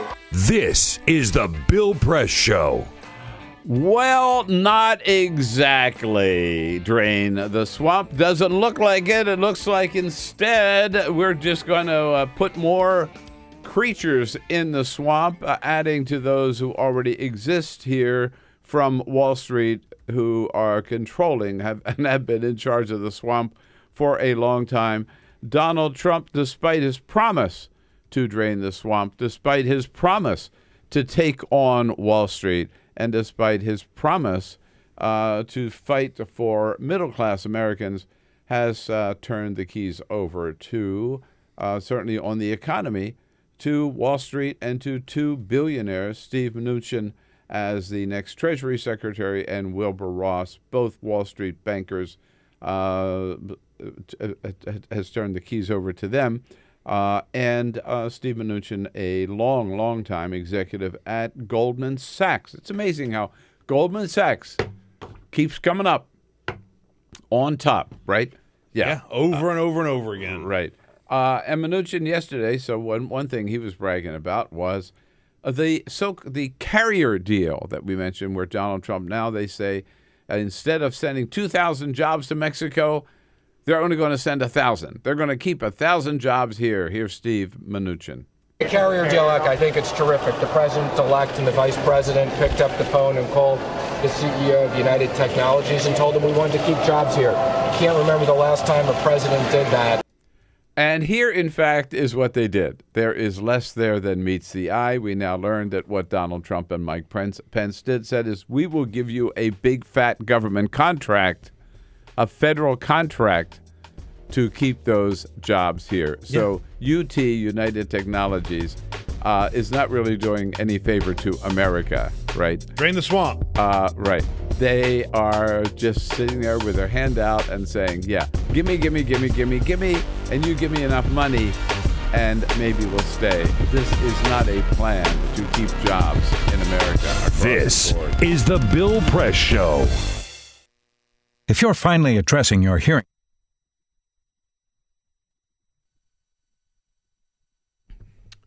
Hey, friends and neighbors, just lend your ear just a minute here so we can talk about Free Speech TV again. Warming up for our pledge drive here this December, end of the year, and, this one is more important than ever. Let's face it, we're all in a funk after November 8. I mean, people are in a funk. People are monumentally depressed all over the country, and everybody talk to us asking, what can we do? What can we do? We got to do something. We just want to, we got to bounce back somehow. Tell us something specific, something real we can do. I got the answer for you. I got two things you can do.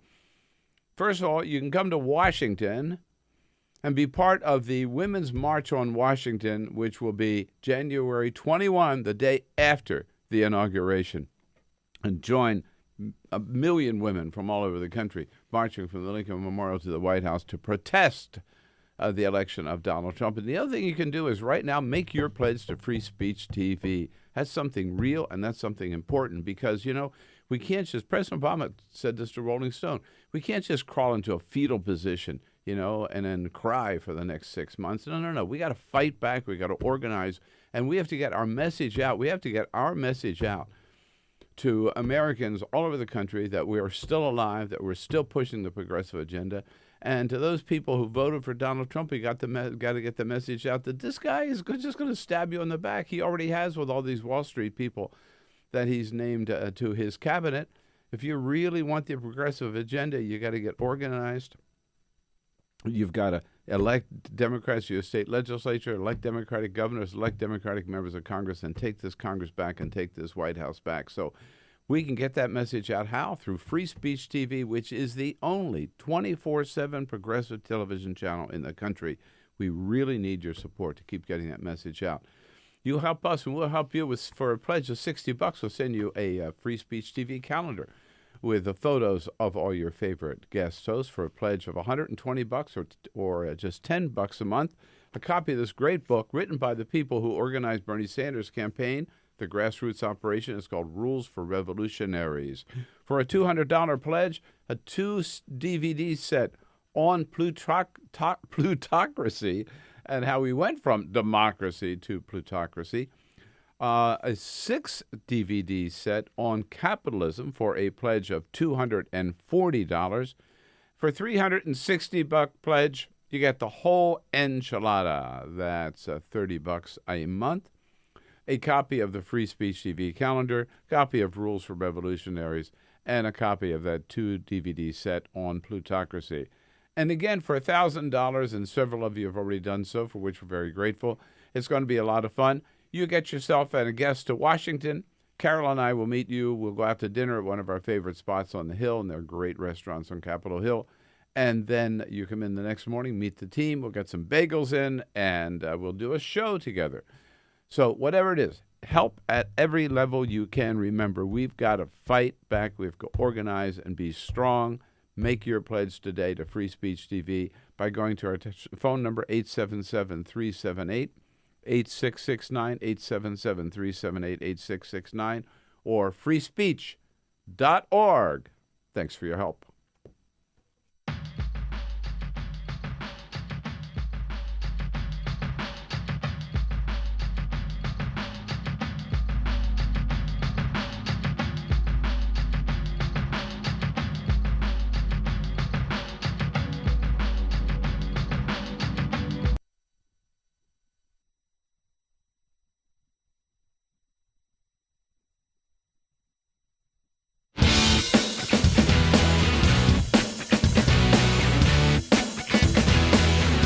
Live video, Bill's commentary, the best clips from the show, all in one place. YouTube.com/The Bill Press Show. Indeed, 33 minutes after the hour on a Thursday, December 1. So good to see you today. It is the Bill Press Show. Again, we are here in our nation's capital with our eye on what's going on just down the street at the United States Capitol building. Our eye also on Trump Tower in New York to see if we'll have any more cabinet announcements this week or before the end of the week. And our eye on other events around the country and around the globe. And brought to you today by the United Steelworkers and their international president, the one and only Leo Gerard, United Steelworkers, North America's largest industrial union, representing over 1.2 million active and retired members. Check out their website at usw.org, and we are so pleased to welcome to the program with a new Attorney General designee coming in, and with events yesterday down in North Carolina and South Carolina. It's good to have Debbie Hines with us, our own legal analyst and trial lawyer. Hello, Debbie. Hello, Bill. Always a pleasure. Thank you. Always good to see you. Not such good news to start off with today, perhaps. Down in Charlotte, North Carolina, it was the Mecklenburg County District Attorney Andrew Murray who made an announcement yesterday related to the death a couple of months ago of Keith Lamont Scott, shot by Officer Vincent there in Charlotte, as his late girlfriend, I think, not his wife, or it was his wife. His wife. Sitting alongside of him in the car, pleading, that video, this is so hard to watch, pleading with the officer not to shoot her husband. Here's Andrew, District Attorney's announcement yesterday. Their recommendation was unanimous. That bears repeating.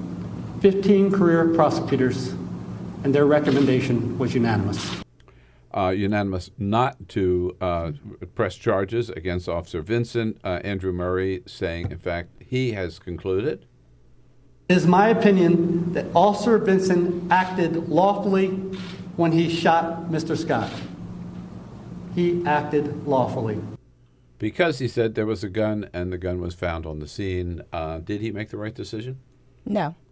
If you listen to the video of his wife, of Keith Lamont Scott's wife, who was outside the car recording the video, she's letting the officer know that her husband has a traumatic brain injury. She's letting him know there's issues, that there's mental health. This is not the one we were sitting alongside in the car. I confused that. Yeah, they're come so fast. This is the wife. Exactly. He's in the pickup truck. He's in the pickup truck. She's out the car. She's trying to negotiate between the officer and her husband. She's telling him, Keith, get out the car. Do not let them break the window. She's at the same time is letting the officer know he has a traumatic brain injury, and she's just pleading with the officer. And she's really relatively calm when she's talking through the video. So there's no reason for the officers to have shot him. He should not have been in fear. Of course, that's what he would have said, is that he was in fear. And in most other instances, I hate to say, when there have been white individuals that have been involved, the police can do a standoff for 4 to 6 hours when the people are involved. But somehow, when it happens to be a black individual, they're just gun happy and shoot the individual. So I do think that they should have proceeded with charges. Yeah. Was this a grand jury or a panel of prosecutors who? Because he said 15 career prosecutors. That's what confused me. He said 15 career prosecutors, so he didn't go into detail. So here's what I don't know what happened. So I don't know if they just decided not to take it before a grand jury, which is their right. I mean, he's not saying it was decided by a grand jury. So I don't know for sure, and he's not giving us at this point any other information. But from what he's saying in the tape, it's sounding like he discussed it, with other career prosecutors in the office. And you have to also understand that in that county and that prosecutor's office, that's the same case that came out of with the victim was Jonathan Farrell, where they did bring charges and a jury was unable to convict. It was a hung jury, and then they decided not to prosecute again. So they've kind of got like a little history going on. And I'm sure that in terms of, the prosecutors that are involved, they're kind of thinking back on that case too, which they should not. Right. In this case, what about the fact, if we can play that next clip, Jamie, where Murray says, you mentioned the gun, and the gun was found at there was some confusion in the beginning, remember, in the video as to whether or not there was a gun on the ground or kind of whatever. Wherever the gun was found, it was found at the scene. Here's Andrew Murray again. Mr. Scott's gun, a Colt 380 semi-automatic, was recovered at the scene. It had 1 round in a chamber, the safety was off, and the gun was cocked. Does that indicate he was about to use it against one of the officers? You know, I just go with what the wife's video is, and there is no indication of anything in her video. And like I said, and she's right there at the same time and moment and pretty much trying to maneuver between the two of them, and there's no instance. So I kind of feel that if he had a gun and it had been cocked, I mean, the way she was describing in the video, she would have said, "Keith, put the gun down," because she was basically pleading with him to get out of the vehicle. And we've honestly have seen from the other cases, Walter Scott's, which I know we may get to, the South Carolina case, where the officer tried to plant the taser. So I'm not saying that Mr. Scott didn't have a gun. It is a question of whether the officer was in fear for what he may or may not have been doing with the gun. Right, and whether there was any other way to subdue him or to bring under control rather than... Exactly, in light of the injuries that he had. You mentioned South Carolina. That case is underway now, correct? Yeah, the jury's out. This is the officer who shot the unarmed man as he was running away from him. And the officer claims, of course, he was in fear of his life, and he kept firing until he was certain he was no longer at risk. Right. I mean, how was he at risk, right? It's the question all of us have asked, from a man running away from him without a gun. And you know, the interesting thing is... And then we did see him go up and plant the gun alongside. Exactly. And the interesting thing is the officer testified, which honestly I think he almost had to do, and he testified, and he's saying, he felt outnumbered, and he felt in total fear. And hopefully a reasonable jury, although the jury is, and I hate to say it, 11 whites and 1 black person, will not find... It is? Yes. Will not find that there is anything reasonable about a man that's running away, that's 17 feet away, that's trying to get away from the police officer. Why should the police officer be shooting him not once, not twice, not 3 times, but 7 times in the back? I mean, when I prosecuted, that was just straight up first-degree murder. But they're sending first-degree murder as well as voluntary manslaughter, which is in the heat of passion. Can I just back up for just a second? How does that happen? You get a jury of 11. I was just going to ask that same question. Whites and 1 black. I know that area. I know that area very well. That is not a representation of Charleston. Of the population. If you look at the population down there, right, you're not going to come up with 11-1. And how would the defense even agree to seat such a jury? Well, I mean, honestly, the way I try to explain juries, because I've had the same thing happen when I practice in Baltimore County, and Baltimore County is not where I'll have that same composition, and it's not really representative of what lives there. No, but hardly. There's maneuvering that happens in terms of who actually gets called on the jury, sometimes, I hate to say. And then there's actually those that are in the jury pool, which is going to be more representative, more than likely, of the population. And to really be quite honest, and I'm not making excuses for this because there's a whole long reason why, but there are many African Americans that have jobs that they're scared of losing their job. So they will honestly say, I can't sit, and, and that'll be that. There is no way really that it should have ended up with 11-1, but there is no control you have over that. There really isn't any control, and there's nothing that the defense attorney can really do. I mean, you have to pick from the pool, I guess, right? And you have to pick from the pool. So it's always try to explain it's like a deck of cards. It's really, honestly, because it really is. It's like having a deck of cards, and for people that play card games, and sometimes you get a really, really good hand, and sometimes it's like, oh my God, what are the odds of this happening? It's really very similar to that, with some other nuances there, but it's really very similar to that. Right. And for this attorney, for this officer in Charleston, what was his testimony was the defense? Is that the fear for his life? Is that?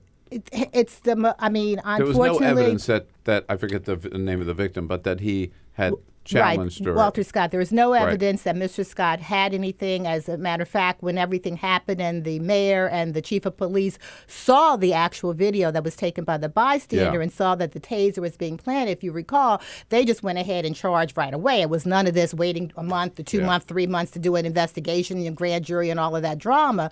So, but what I am concerned about, having done a lot of trials, is that people see what they want to see, and I'm referring to the jury. So everybody saw, for instance, what was on the Rodney King case. Yeah. Everybody saw that. Yeah. Okay, there is no dispute, no debate about that. And in the first trial, as we know, the 6 police officers were acquitted. Yeah. So if this jury wants to basically believe those 11 white people, he said the buzzwords for white people, I felt outnumbered. I was in total fear.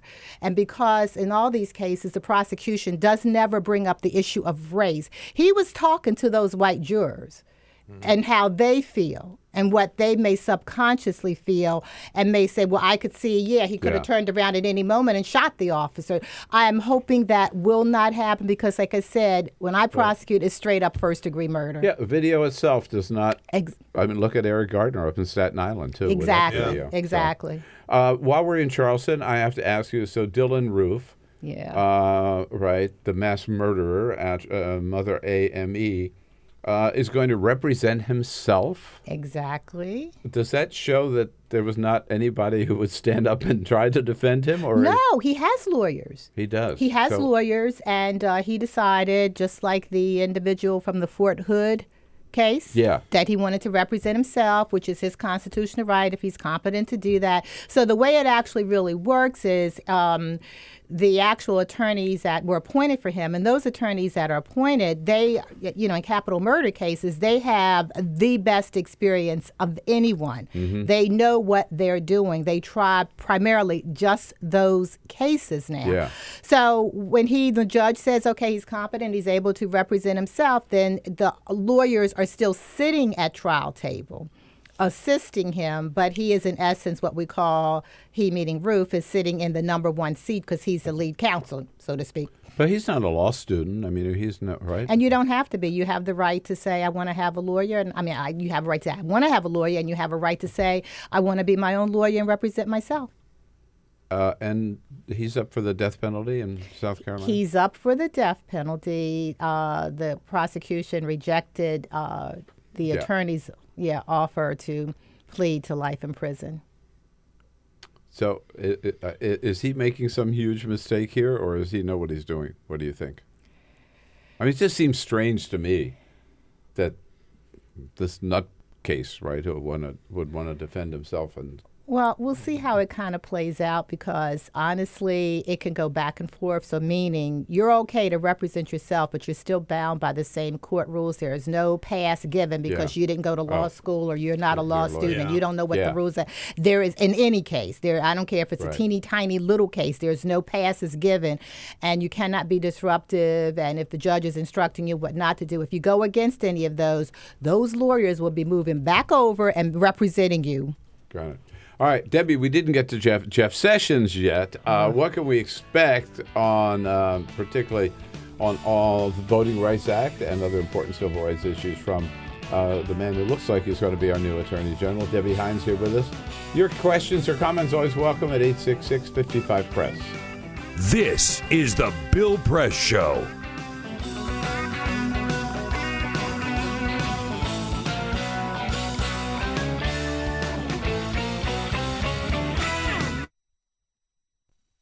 Hamilton was adopted from a rescue in 2008. He really likes to be around people. And as soon as I start to make my breakfast, Hamilton is right there. I get out my mat and I'm doing a downward dog and he's underneath.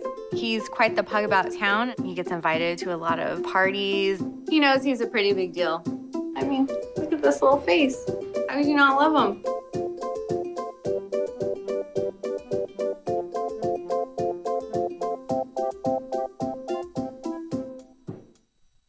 adventure can be found anywhere, but the best place to start is in the forest. I spy something beginning with S. Snow. No. Snow-covered trees. Nothing to do with snow. Head outside to discover incredible animals and beautiful plants that come together to create an unforgettable adventure. Wow. So grab your loved ones. Don't even. And explore a world of possibilities. Come on, this way. Visit discovertheforest.org to find the closest forest or park to you. Hey, Hard, what's this? That's my resignation letter. You're resigning. Why? Because you're constantly ignoring me. You're half as active as you used to be, and you get stuff like this. You've been putting me under a lot of pressure lately. That's why I'm ready to quit. I forgot. I'll do better. Please, don't quit on me. Okay. But remember, it's not what you say. It's what you do. Listen to your heart. Don't let it quit on you. Let's go for a walk. Uncontrolled high blood pressure could lead to a stroke, heart attack, or death. Get yours to a healthy range before it's too late. Being prepared is a part of who you are. But it's especially important in the case of a disaster. Be informed about possible emergencies in your area. Make a plan that covers where you'll go in an emergency. Build a kit with the things you need to survive. There's no one more capable of planning for your situation than you. Start your plan today. Go to ready.gov/myplan.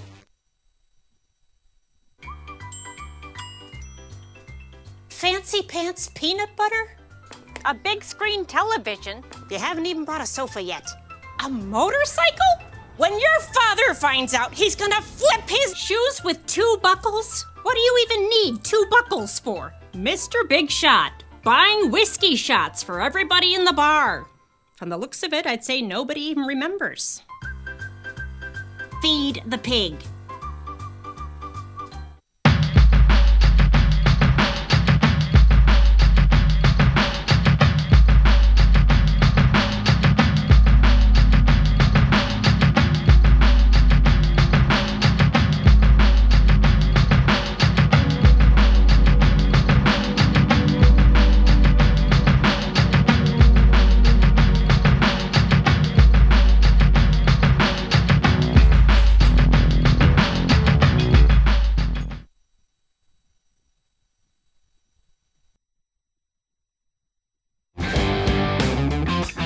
Same great show, new great channel. Stream live video at youtube.com/The Bill Press Show. Adam Smith, director of Every Voice, comes up at the top of the next hour here with Debbie Hines, our legal analyst. And Debbie, Jeff Sessions says about the Voting Rights Act, it's an intrusive act. And we should just let states do whatever they want to do. I mean, should people rightfully be as concerned as they seem to be about the prospect of a Jeff Sessions as AG? People should be more concerned than they actually are about Jeff Sessions as Attorney General.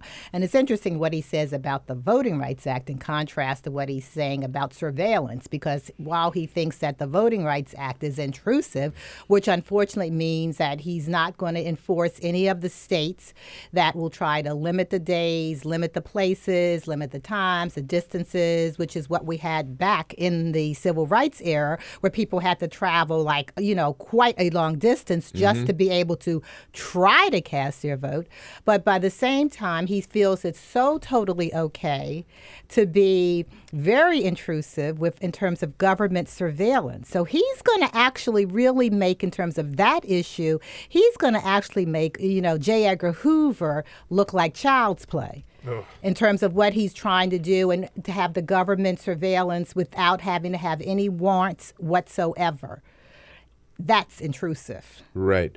So the man charged with upholding the Constitution, right? It seems like is willing to undermine it in many different ways. Supreme Court decision on same-sex marriage. He says wrong decision, right? And yet Supreme Court decision gutting the Voting Rights Act, that's the right decision. That was the right decision, right. I mean, we're in for a bumpy ride. What here. happens to the Civil Rights Division of the Justice Department? You know, that was my question. I really am wondering if he's actually going to have a Civil Rights Division. I mean, he's the Attorney General. There's no absolute right that you have to keep the divisions that I'm aware of. And so I'm really wondering if there will be a Civil Rights Division, or if there will be a Civil Rights Division that basically has their hands tied and they absolutely do nothing. Yeah. That's the but that has been under Republican and Democratic presidents for decades the bedrock of the Justice Department. Right. I mean, that is everything to the Justice Department, not the antitrust divisions, which they have many other divisions, but that is really what justice is supposed to look like in terms of civil rights for all Americans. And so it looks like with this new administration that they're planning on just looking the other way in terms of voter disenfranchisement. They're looking the other way in terms of government intrusion and surveillance into privacy of individuals, just like J. Edgar Hoover did, of, civil rights activists and anybody else that encountered his way. They look like they're going to just take away and look the other way and repeal anything relating to immigration. And so that there's a battle even now going on with a Republican congressman, and in Baltimore County, where the county executive there had said, I'm going to follow the law. I'm not going to I'm not going to deport any of the children that were here under what is the present law. And so that law is what Sessions is saying he's going to appeal, so that the dreamers, the people that are here, he wants to deport them. The mandatory minimums, he wants to increase prison. We were trying under the other administrations of Eric Holder and Loretta Lynch to decrease the mandatory minimums because there are people that are nonviolent drug defendants that do not need to be in jail. It's just overcrowding of jail. And Sessions he sees no reason for that. Boy, it's going to be, fasten your seatbelts, a rough 4 years. Debbie, we'll get through it somehow with your help. Thank you. And Thank you so much, guidance Bill. Thanks, and your Peter. insights. Thank you for coming in. Connect with The Bill Press Show on Twitter. Follow us at BP Show and tweet using the hashtag WatchingBP. This is The Bill Press Show.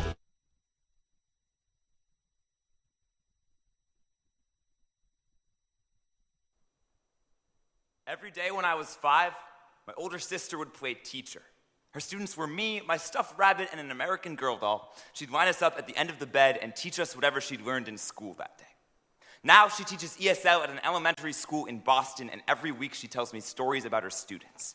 Anna does not know how to read in Spanish, much less English, but she still wants to be a writer when she grows up. Juan chooses to stay inside and study at recess so that one day he'll be able to teach his own brother. These kids are good organs in a sick body.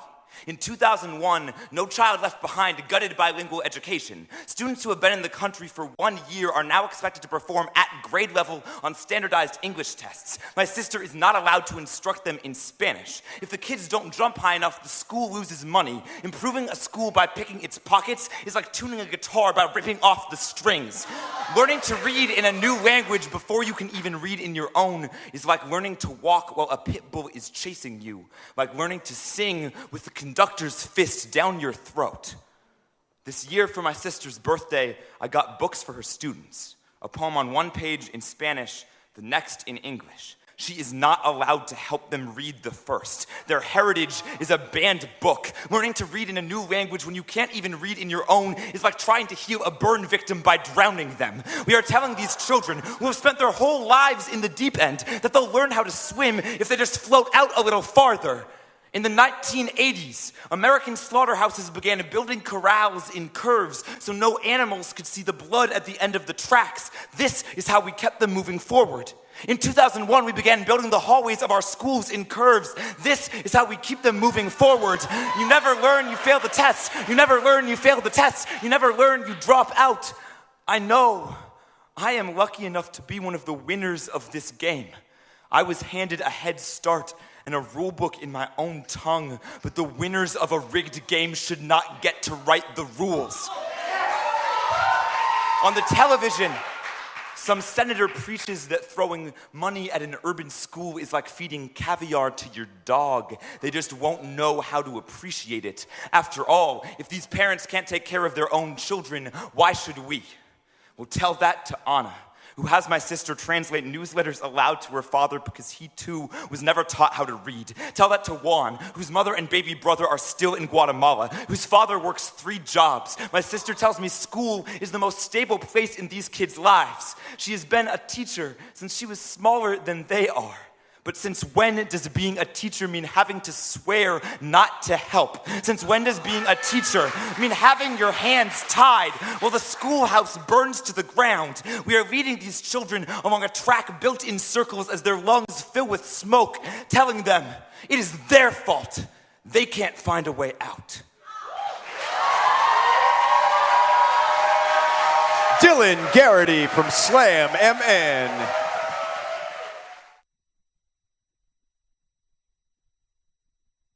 Joe. Again, President Obama keeping the schedule pretty light down at the White House here as he winds down his presidency.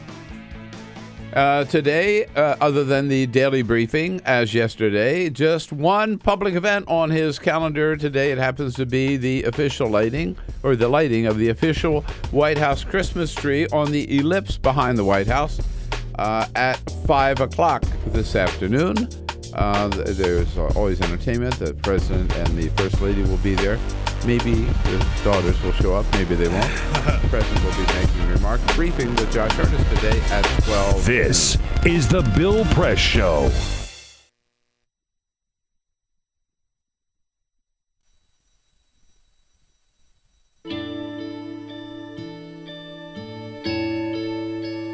He calls me googly eyes. You know you're beautiful, right? You know that? Even you are beautiful. I got bullied for wearing glasses. Share if you're against bullying. We put it out there, just took off. 3 million people have shared this post. Don't let bullies get you down. I stand with you. Our whole family's wearing glasses. I wear glasses and I'm proud. I even have the army on my team. All the kind comments brought my child joy. I don't feel thank you is enough. Thanks.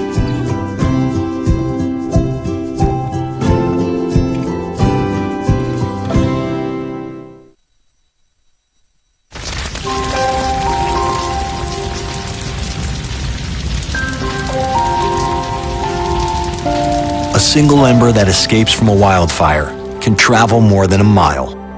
That single ember can ignite and destroy your home or even your community. You can't control where the ember will land, only what happens when it does. Get Fire Adapted now at fireadapted.org. I wanted to find a bank with a purpose. I wanted to find a place that would take my money and not use it to cause the financial crisis, but to fix the financial crisis and to help end income inequality. The people that we employ are usually clients right off the streets. They don't have an account, but Amalgamated is willing to get that started for them. Their reputation supporting the working man, I think, speaks for itself. This is a bank that cares for their customers, and I appreciate that. We were able to access a construction loan through the bank's programs, and that loan has helped us house 28 families in the community. Amalgamated is a bank that was started for and about working people. Many of our customers have a deep commitment to advocating for social and economic justice. We share that commitment, and we're not afraid to stand up and say that we need to change some of the way that the country does business.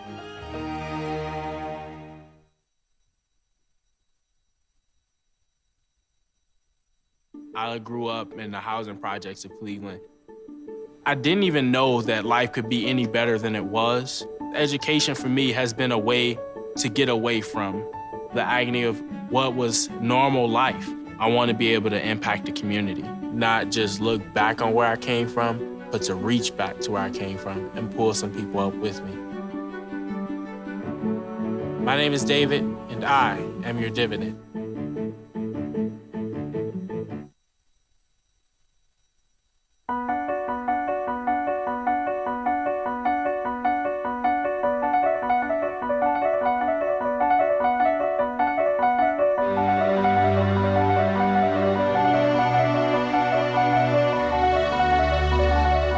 most important issue on this planet right now is to protect and conserve biodiversity in the world's oceans.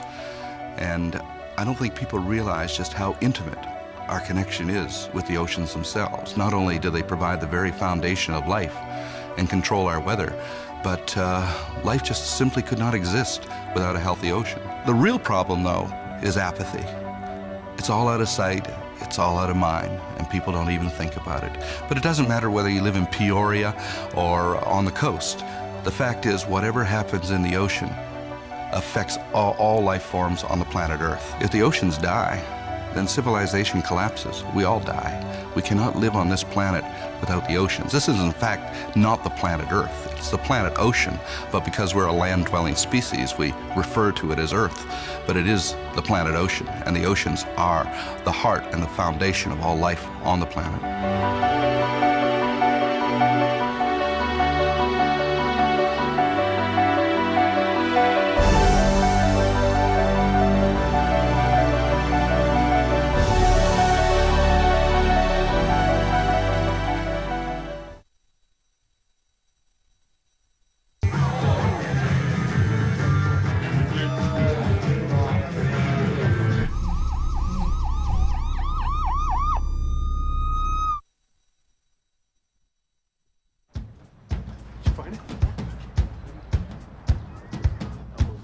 Taught him how to hit a baseball. Just like that. Say hi! How to hit a receiver. Nice. The strike zone. The net. You taught him how to hit the upper corner.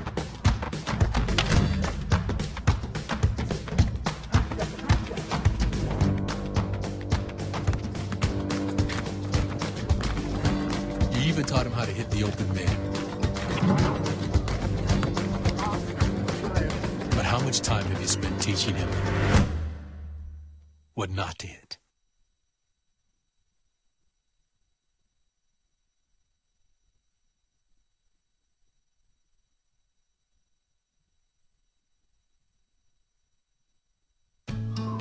You wouldn't let money just blow out of your house. So when your AC or heater is on, make sure the doors, windows, and fireplace flue are shut tight. If you're headed out, turn down the AC or lower the heat by 10 degrees. And always keep your water heater set at 120. A little bit of common sense goes a long way. Get more great tips at energysaver.gov. So, I'm kind of new here, but I've noticed a trend. My human does this funny thing where she goes around and gets all my toys, and then she hides them in that basket by the door. But it's always the same basket, and it's always in the same place. And then she acts so surprised when I find them, but, she's putting them in the same basket. Again.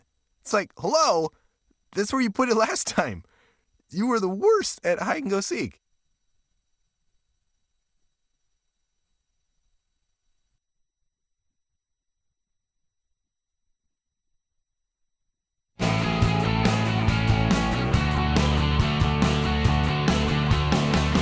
Broadcasting around the nation, on your radio, on your TV, and online. This is the Bill Press Show. Did they recount all the votes yet in Michigan and Wisconsin and Pennsylvania? Did Hillary win yet? Can we still have a little bit of hope? I'm afraid not. Hey, hello, everybody. What do you say? It is Thursday, December 1.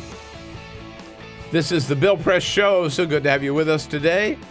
And good to be with you on this first day of December to take a look at what's happening here in Washington, D.C. A lot going on down at the Capitol while Congress is in town for just a few days before they take another long break.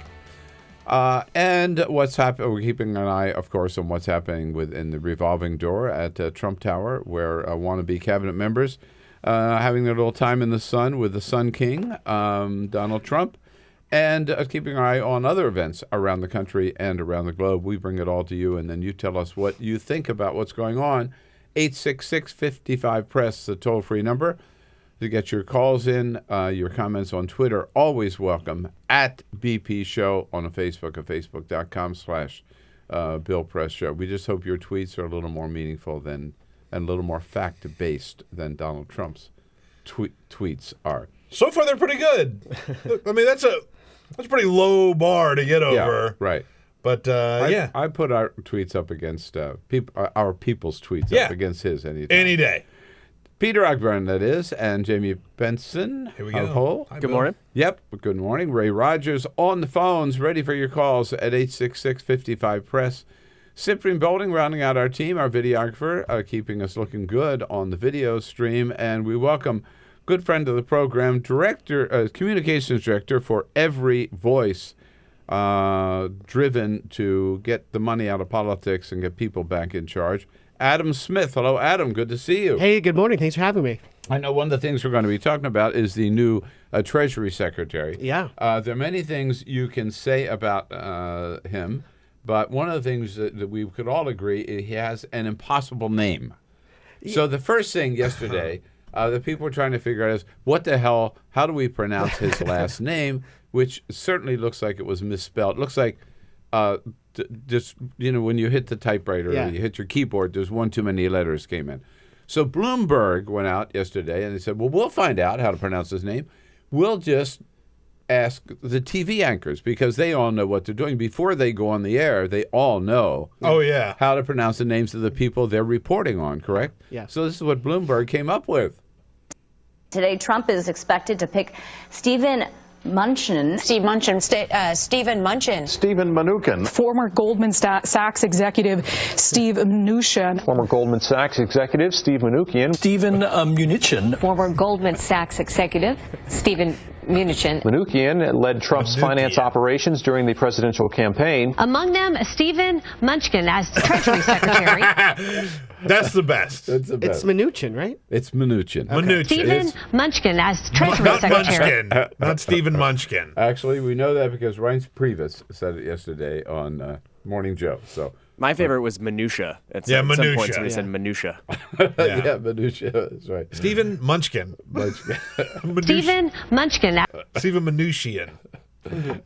Adam here with us for the first half hour. Ben Wikler from MoveOn.org. What the hell do we progressives do now? Ben's got some answers coming up. But let's take a look at Stephen Mnuchin. Adam, he is just the latest member of the little bunch of billionaires that Donald Trump has turned to and handed the keys of the government over to. Yeah, he's a former Goldman Sachs exec. He foreclosed on a bunch of poor people, hedge fund manager, and an important point here is he was also Donald Trump's fundraiser. So he was the finance chairman of his campaign. And so, Donald Trump spent the entire campaign saying, I'm not going to be beholden to big donors or powerful, but he hires the guy who did all of his fundraising for him. And that's not the only member of his cabinet that's a problem. His choice for Commerce Secretary is this guy, Wilbur Ross, another billionaire, who maxed out to Donald Trump's campaign,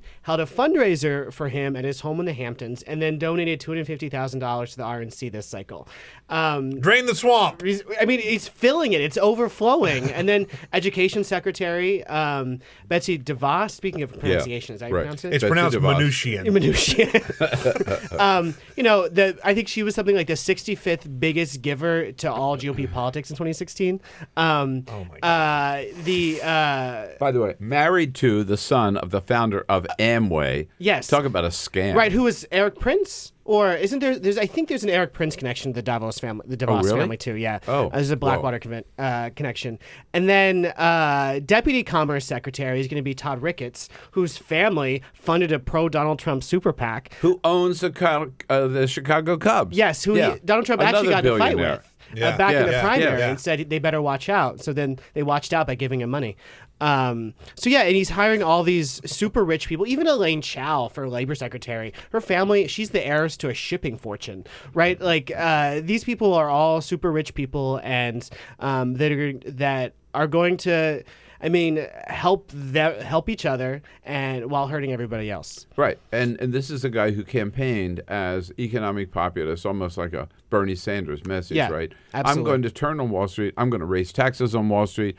I'm going to take power away from the corporate elite who've been running it so far. And the reason you have to vote for me and not Hillary, because she's the one beholden to Wall Street. She's the Wall Street, the senator from Wall Street. Right. And you think about during the convention when Ted Cruz spoke, and then there was these people screaming about Goldman Sachs and Heidi's connections in the loan, at the Republican convention, and here we are hiring people from Goldman Sachs to be in his cabinet. Right. Elizabeth Warren with Anderson Cooper on CNN last night, A360, talking about again Donald Trump betraying the very promise he made to the American people. He said he was going to separate that from the government, no more revolving door. He wasn't going to do that sort of thing. And then what does he do? He turns around and picks a guy who had actually been one of the people who helped do all of those lousy mortgages that not only broke the economy, but broke millions of families. And then after the crash, a guy who turned around and bought a bank that then became infamous for how hard it squeezed families that had already been cheated, and was the foreclosure machine following that. So if you really want what's wrong with Wall Street, these guys are the poster boys. Yes, absolutely.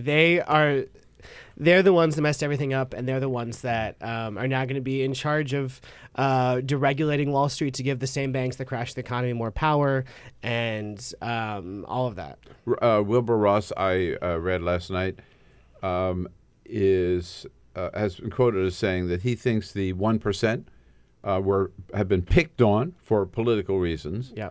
Of course, he's part of the 0.0001% probably. And therefore, they need another tax break. Yeah. Which is certainly, despite the original promise that he was going to raise money on the wealthiest of Americans, his new tax plan would do just the opposite. And I'm sure it'll trickle down enough so that we reopen the coal mines in Kentucky. Oh, yeah. Yeah. Oh, man. Right.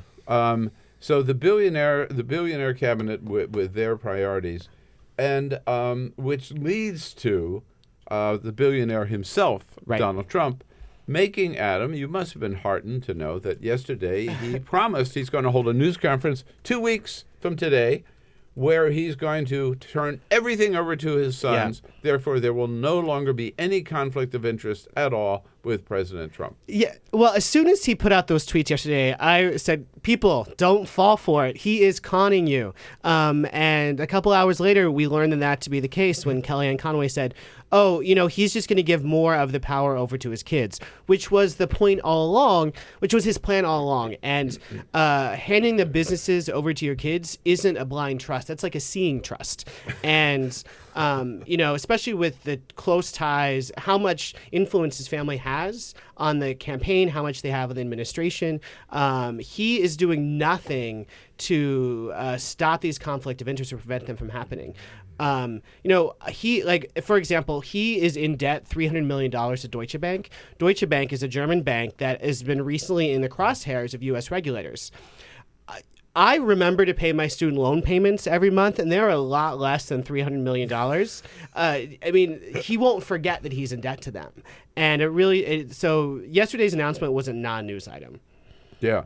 And it does not resolve the conflicts at all. Absolutely not. Whether it's the businesses, the buildings in India or Turkey, he has businesses in at least 20 countries that we know of. Mm-hmm. And unless he completely divests, puts them in actual blind trust. Which is what I keep reminding people, the Wall Street Journal editorial page recommended. Yes, unless he does that and takes his kids out of the equation, there's going to be a cloud over his entire administration and every decision they make. Right. And one of them is, 3 or 4 metro stops away from our studio, which is his new hotel here in Washington, D.C., in the old. And there are multiple conflicts there. Right. As I say. We've already talked about the fact that they gave this tour for foreign diplomats saying, just want you to see, what we got here. Of great place to hold a meeting, and as a result of that, and the message was, if you want to curry favor with the new administration, you have your events here, you put your people here. Bahrain it's already paid off. Bahrain has announced they're going to have some great big extravaganza there. So that's a huge conflict. And then the lease itself, because this is a government-owned building. Yes. Yeah. And on Bahrain, I actually looked at their previous years, and they were like, the Ritz-Carlton or other fancy hotels. All of a sudden, they switched to this one. Right. And yes, a federal employee cannot have a federal contract with the government. And so on the day of inauguration, as soon as he is sworn in, he is in breach of that contract and in conflict of interest with it. Could they take the lease away? Yeah, cancel the lease? Throw him out? I'm not a lawyer, but I wonder if they could, I guess, put it in Ivanka's name. But this just shows you how little that matters, right? Whether it's in Ivanka's name or Trump's name, the Kingdom of Bahrain, the foreign diplomats from all over the world know how close Ivanka is sitting in on these meetings with foreign leaders. It doesn't really matter whether it's in Ivanka's name or Donald's name. He's going to know who's there. He's going to know who's staying at that hotel. Right. And there were some of those foreign diplomats who took this tour quoted as saying, why won't I put my people up in the hotel? Then they can say, Mr. President, we really love your new hotel. Yeah, absolutely. Yeah. And the thing with Donald Trump is there's this sort of theory that he pays attention most to the last person he talked to, right? And so his ability to be corrupted or to be bribed is, I think, really high based on his behavior. And he likes when people are nice to him. And when people are nice to him, he treats them nicely. So if these people say, yeah, we got a 10-year contract with your hotel to always stay there, I have this thing, I have this permit or this regulation or these things that I don't like, he's not going to be nice to them. Yeah, it's hard to believe. Right. Hey, a president of any country can come here and say, I think we'd love to have it. By the way, this is not why I'm here, but while I'm here, we'd love to have a new Twin Towers, in our city, in our country. Can we make a deal? Yeah. And I also feel like we as Americans like to go lecture other countries about corruption and their foreign leaders and their ties to businesses. Yeah. And I think that if we have the guy at the top who is open to such bribery and corruption, it's hard for us to be these leaders in the world at saying, no, you need to pay attention to our democracy. We're the ones that are the shining example in the world. And I think it's hard to do. The title that often comes along with American president is the most powerful person in the free world. Yeah. I'm not so sure that that's the case anymore. I think maybe Germany. Yeah. Angela Merkel, I think, was probably right now the most powerful person in the free world. Yeah. Because I think that the office of the United States president has become not a joke, but it's gonna get really bad. Yeah, it's gonna get really bad and really ugly. He hasn't even been sworn in yet. Right, we're a couple weeks in. It's been weeks of conflict of interest, corruption stories. Like he's treating the appointment process as a game, and this is the easy part. Yeah, this is the easy part. Pick your cabinet. Don't screw up. Don't say anything too dumb to make your supporters have any buyer's remorse. Right.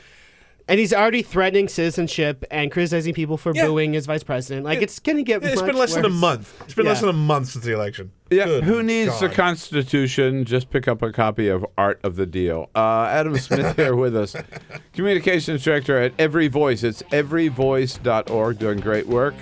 Take another look at what we can expect from this 45th President of the United States when we come back.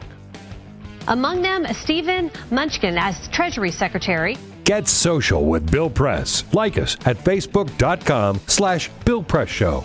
This is The Bill Press Show.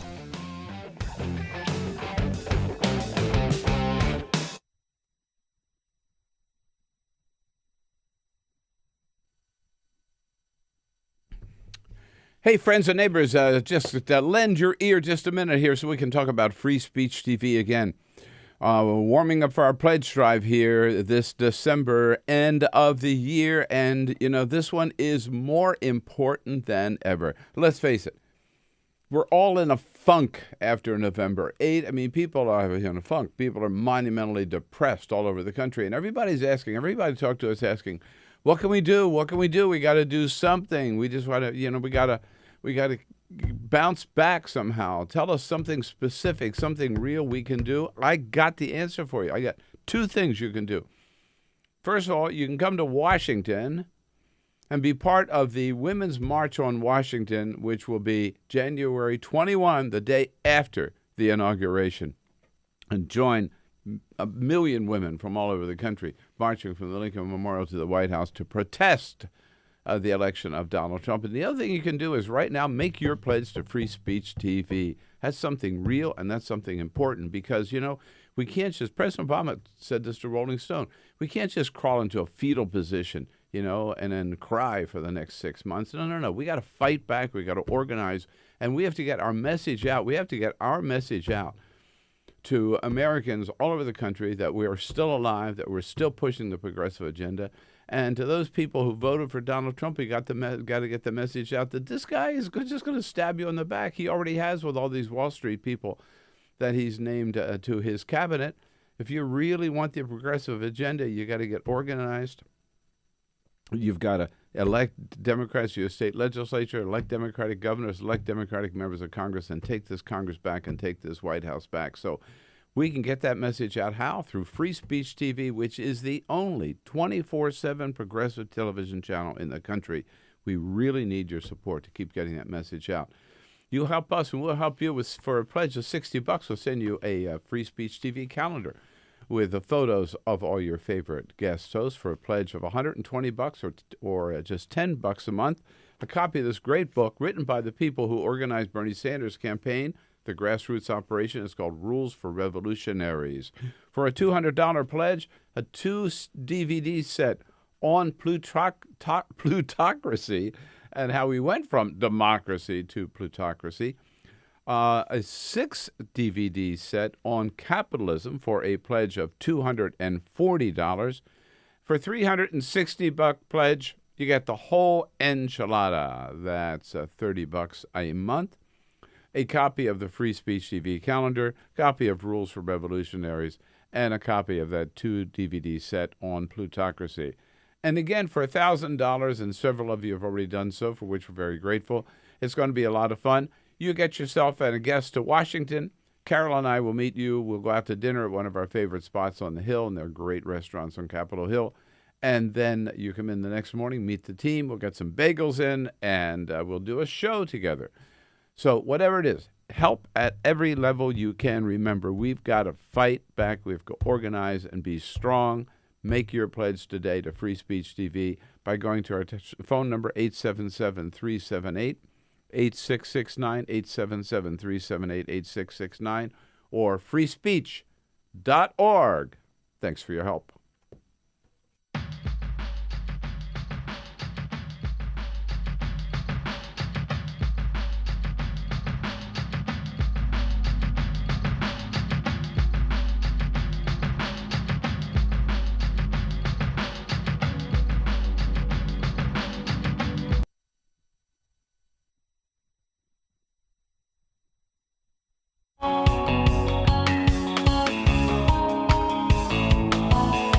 This is the Bill Press Show. 25 minutes after the hour, yes, we're going to talk about moving forward with MoveOn.org. Ben Wikler coming up at the half hour. Here with Adam Smith now, Every Voice, talking about money in politics. I got to tell you, we haven't seen anything like it. Nope. We're going to see right now. So the Office of Government Ethics yesterday did it's kind of a strange thing. After Donald Trump announced he's going to have this news conference, they sort of got snarky on Twitter like he does and put out some statements.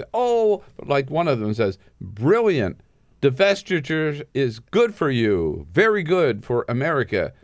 I mean, did they take him seriously, or were they just being sarcastic? Well, first of all, I mean, Or raise do your we hand know? if you knew that Office of Government Ethics existed. I won't raise my hand. I mean, I knew it was there, but I didn't know they had a Twitter account.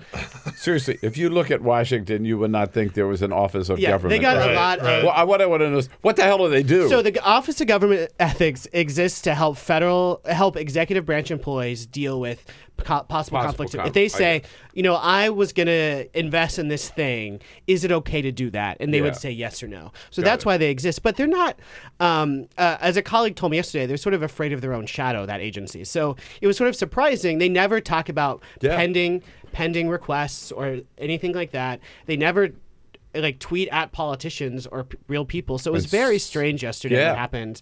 I'm not exactly sure what happened. I don't know if an employee over there sort of got ahead of themselves. But also, I guess if you read it as snarky, then it works. If you read it as sincere, then reading it as sincere, it feels like he got hacked. The account got hacked. Reading it as snarky does feel a little better. Let me tell you. Last night was the holiday party for the White House Correspondents Association. The entire conversation in the room was, who the hell at the Office of Governmental Ethics did this? And people had been, people like Reuters, AP, they had been pressing all day long to find out who over there sent out these emails, and they could not crack it. Well, and the statement was pretty They vague. do think it was somebody that was like a rogue employee. Yeah, because the statement they put out was so vague. They didn't really even address the tweets, or I thought they would say, this was a mistake by a low-level employee. Here's what gets to this question. On December 15, 2 weeks from now, will the media really push Donald Trump to find out exactly what he's talking about? I think that he will do an announcement. He won't take any questions. And I hope that when he says, you got to have hope. And if he says, I will give this to my kids, the reporters will say, this is not what happened. I don't have hope for cable news and cable news chyrons. I think print reporters will get it right. All right. Hey, Adam, so good to see you. Happy holidays. Thanks so much for coming in. Thanks for your is good work. the Bill Press Show.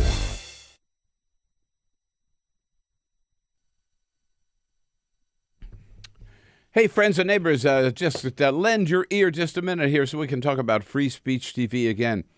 Warming up for our pledge drive here this December, end of the year, and, this one is more important than ever. Let's face it, we're all in a funk after November 8. I mean, people are in a funk. People are monumentally depressed all over the country, and everybody talk to us asking, what can we do? What can we do? We got to do something. We just want to, we got to bounce back somehow. Tell us something specific, something real we can do. I got the answer for you. I got two things you can do. First of all, you can come to Washington and be part of the Women's March on Washington, which will be January 21, the day after the inauguration, and join a million women from all over the country marching from the Lincoln Memorial to the White House to protest the election of Donald Trump. And the other thing you can do is right now make your pledge to Free Speech TV. That's something real, and that's something important because, we can't just, President Obama said this to Rolling Stone, we can't just crawl into a fetal position, and then cry for the next 6 months. No. We got to fight back. We got to organize, and we have to get our message out. We have to get our message out to Americans all over the country that we are still alive, that we're still pushing the progressive agenda. And to those people who voted for Donald Trump, we got to get the message out that this guy is just going to stab you in the back. He already has with all these Wall Street people that he's named to his cabinet. If you really want the progressive agenda, you got to get organized. You've got to elect Democrats to your state legislature, elect Democratic governors, elect Democratic members of Congress, and take this Congress back and take this White House back. So we can get that message out. How? Through Free Speech TV, which is the only 24/7 progressive television channel in the country. We really need your support to keep getting that message out. You'll help us, and we'll help you for a pledge of $60. We'll send you a Free Speech TV calendar with the photos of all your favorite guest hosts for a pledge of $120 or just $10 a month.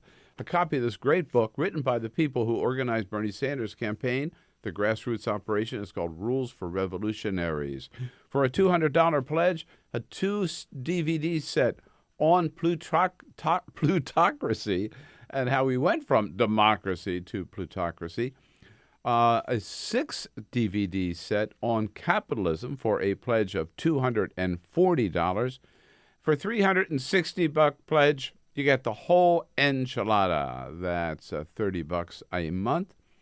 A copy of the Free Speech TV calendar, copy of Rules for Revolutionaries, and a copy of that 2-DVD set on plutocracy. And again, for $1,000, and several of you have already done so, for which we're very grateful. It's going to be a lot of fun. You get yourself and a guest to Washington. Carol and I will meet you. We'll go out to dinner at one of our favorite spots on the Hill, and there are great restaurants on Capitol Hill. And then you come in the next morning, meet the team. We'll get some bagels in, and we'll do a show together. So whatever it is, help at every level you can. Remember, we've got to fight back. We have to organize and be strong. Make your pledge today to Free Speech TV by going to our phone number, 877-378. 8669, 877-378-8669, or freespeech.org. Thanks for your help.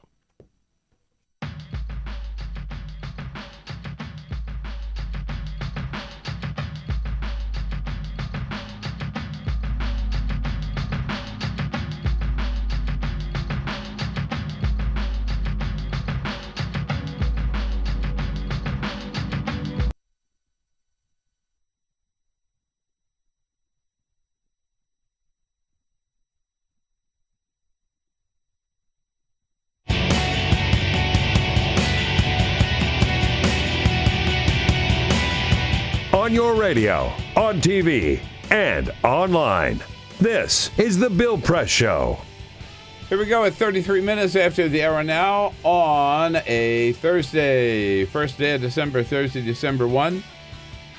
Welcome back, everybody, or welcome those of you just joining us on the radio, on your local progressive talk radio station nationwide, and on Free Speech TV nationwide as well. Don't forget, check out our video stream, youtube.com/The Bill Press Show. And Peter, check out our podcast while you're at it as well. Yeah, like I said, people have been asking us for a long time about if we could put our podcast on iTunes. We hadn't. Our podcast is now on iTunes. Just go to iTunes. Hey. Yeah, right. Go to the iTunes, look for The Bill Press Show. You can find us. We put in about a 30 to 40 minute version of the show. We condense all the good stuff right in there. You can download on your phone, take it with you anywhere you want to go. Go check it out. Just look for Bill Press Show, The Bill Press Show on iTunes. And we are brought to you today by the International Association of Iron Workers, the great men and women of the Iron Workers Union, and President Eric Dean. The sky is the limit for them, for sure. Check out their website at www.ironworkers.org. All right, everybody that I know has been asking me, all right, what do we do now? Even President Obama, in his interview with Rolling Stone, said we can't just crawl in a fetal position. We got to fight back, we got to organize, and we got to come back. What do we do? MoveOn.org's got the answer, and Ben Wikler, Washington director of MoveOn.org, is in studio with us to bring it to us. It's so good to see you. Hi, Ben. It's great to be here. I know we're all in a period of mourning here, but we have to decide. Move on, right? That's move exactly forward. right. Listen, remember before the election, President Obama said, "Don't boo, vote." Yeah. Now it's "Don't cry, fight." There you go. That's good. This is good. it. I mean, everyone wants people feel that way too. People right? do. There's this unseen massive explosion of energy of people coming out of the woodwork who want to get involved in the fight back against this guy. Normally after an election, tempers cool, passions recede, people want to just, go back to regular life. The election was too much. I remember, for the 2 months before the election, everyone kept saying, I want this election to be over. But frankly, since Trump, gave his victory speech, there has been this outpouring of people who want to do whatever they can. People are talking about moving to swing states. People are talking about changing their jobs and careers. People are just talking about giving hours wherever they can to make a difference. There's this massive bolus of energy out there. And so the key thing now is to direct that energy into the fights where we can make a stand and actually win, as opposed to just chasing every shiny object that Trump throws our way. I could not agree more. That's what our commonality, right? That's what we all have to agree on and get behind. But let's make that as specific as we can. One thing that I know a lot of people are excited about, I'm not sure that MoveOn.org is involved in this actually, is the Women's March on Washington, January 21. Yeah, there will be, I'm sure, hundreds of thousands of MoveOn members there. Yeah. And, MoveOn staff will be there. People. Are you supporting it? Are you involved in it at all? We're plugged into it. We're not a central organizer. This was actually initiated by a group of people that were totally outside of the kind of infrastructure of official organizations. And now a number of major organizations are, in close contact with the organizers, helping them reach out and secure permits, figuring out, how to do the I've crowd been trying management. to figure out who's in charge of this event. It's such a great idea. Yeah. And it did just spring out of the woodwork. Yeah, right. I mean, I think it's in a way it's an indication of the kind of energy that's out there. So yeah, I'll be certainly marching on the 21st. So will I. We'll as the kind of details of how to get involved emerge, if you sign up for MoveOn.org's emails, I'm sure we'll be circulating that info. All right, and let me just put this word out, all right, also, because I know some of you are thinking about this right away. No. Carol and I do not have any more space on our floor for people to camp. I mean, seriously, from California, we've measured all the floor space. Okay. And every sleeping bag is accounted for, so maybe you have another friend here watching. So, and we'll be out there for sure. What else? What else? Tangible. I want to focus attention on one giant key fight that is emerging, that is something that nobody knew was on the ballot when they were voting, and that is Medicare. Now, Medicare, there are 55 million people who receive Medicare benefits.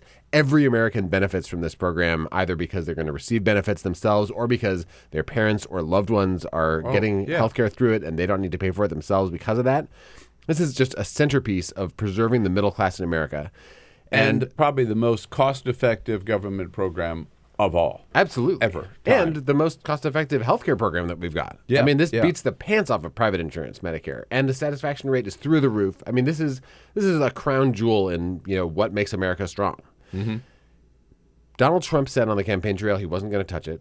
But who is he appointed in charge of Medicare? A man who says he wants to phase it out in 6 to 8 months and replace it with a system of vouchers for private insurance. Tom Price. That's exactly right. And Paul Ryan, this has been a centerpiece of his Better Way plan for years. Yeah. Tom Price, literally, he was asked in an interview, when do you plan to do your Medicare privatization plan? And he said, so the next 6 to 8 months, probably over the summer. And now he's in charge of it. They are coming for Medicare. This is a fight that is going to happen. And the thing about this fight is that it is terrible politics for these guys. Because everyone actually loves Medicare. This is something, that this only works if they can sneak it through. And they're planning to use what's called reconciliation, which means that they can do it just with 51 votes. 51 votes. That's right. Just with Republican votes. But there is no way, if we stand and fight, if we make this, a red line, if we demand that every Republican publicly state where they stand on dismantling Medicare, there's no way that we can't flip some of those votes. Well, the last guy who tried to do this, I believe, was Newt Gingrich, who had the very same plan. Yeah. Right? Vouchers, privatized. How'd that go for him? Yeah, right. Right. I mean, right. So did they?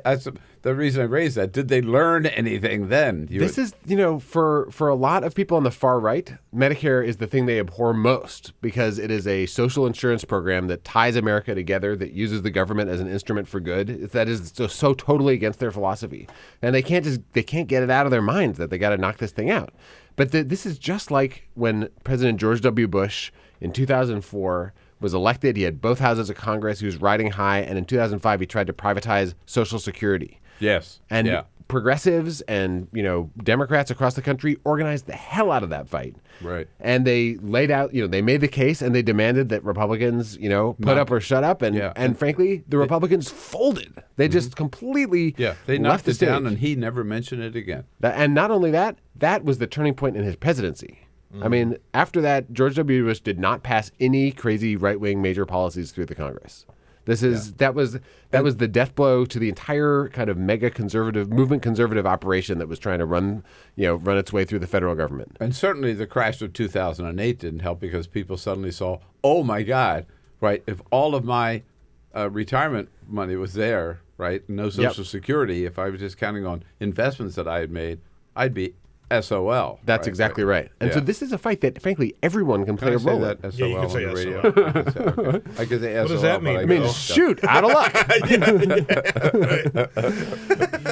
So this is, they will be shoot out of luck on trying to phase out Medicare. This is something everyone can get involved with because everyone has a member of Congress. If you are represented by a Democrat and you're listening to this, you can call your member of Congress and say, put out a video defending Medicare because that will be picked up by the press. If you're represented by a Republican, call your member of Congress and say, hey, where do you stand? Could you release a video? Could you meet with me and talk to me about this? Could you, talk to the public at a town hall about Medicare? Show up for public events. Ask your member of Congress about where they stand on the Medicare dismantling plan that Paul Ryan and Tom Price have put forward. And like Republicans do not want to talk about this in public. They will duck and cover. But every time they open their mouth, it hurts the Republicans' chances. This is something that unites us and divides them. It builds our power and it reduces theirs. And it's the conversation we need to have right now. It's both like exciting because we can be on the offense, but it's also deadly serious because if we just, if we get distracted by every flag burning tweet that Donald Trump sends and we don't lift a finger to fight for Medicare, this is something that they have the institutional power to just ram through in the dead of night and, profoundly affect the lives of every American. Right. You know what's sneaky about this is I think most people believe, I think a lot of young women today believe that Roe v. Wade has been there forever and will be there forever and don't realize, probably not a year from now. The same thing with Medicare. People who are on it today, and as you say, we all know people who are either on it or are on it or family members who depend on it. Yes. They believe it's been there forever, and it hasn't, only since 1964, and that it will always be there. And then suddenly they turn around and this thing could disappear, right? I mean, it could. Yeah. I mean, it could turn into a program where up America. It could wake. Yeah. If what they're planning to do is basically dismantle it for everyone who's under 55. That's their secret pledge. And what would happen is somebody reaches the age where they should qualify for Medicare and they get a voucher, and then they have to go find a private insurance plan. Now, is it easy to find a private insurance plan when you're, let's say, 70 years old and they've done away with they've done away with Obamacare as well, right? Yeah. I mean, it's the amount of money they would give you it's laughable if you're somebody who would need the kind of coverage that many people need. It would also just send shockwaves through the entire healthcare system. It would be a calamitous disaster. One way I think about this, it's kind of like Wisconsin, which is there was this assumption that Wisconsin was a blue state. It was fine. The Clinton campaign didn't go to Wisconsin. Right. Yeah. And then wham. Boom. It's gone. So do not let Medicare become Wisconsin. Do not take it for granted. You've got to fight for it. And if we fight for it, we're going to win. All right. Sounds like a challenge we can all get behind. Sounds like a crusade we can join with MoveOn, moveon.org. Ben Wikler, Washington director here in the studio. What do you think of this or other ideas for action? 866-55-PRESS. Take a quick break. Right back.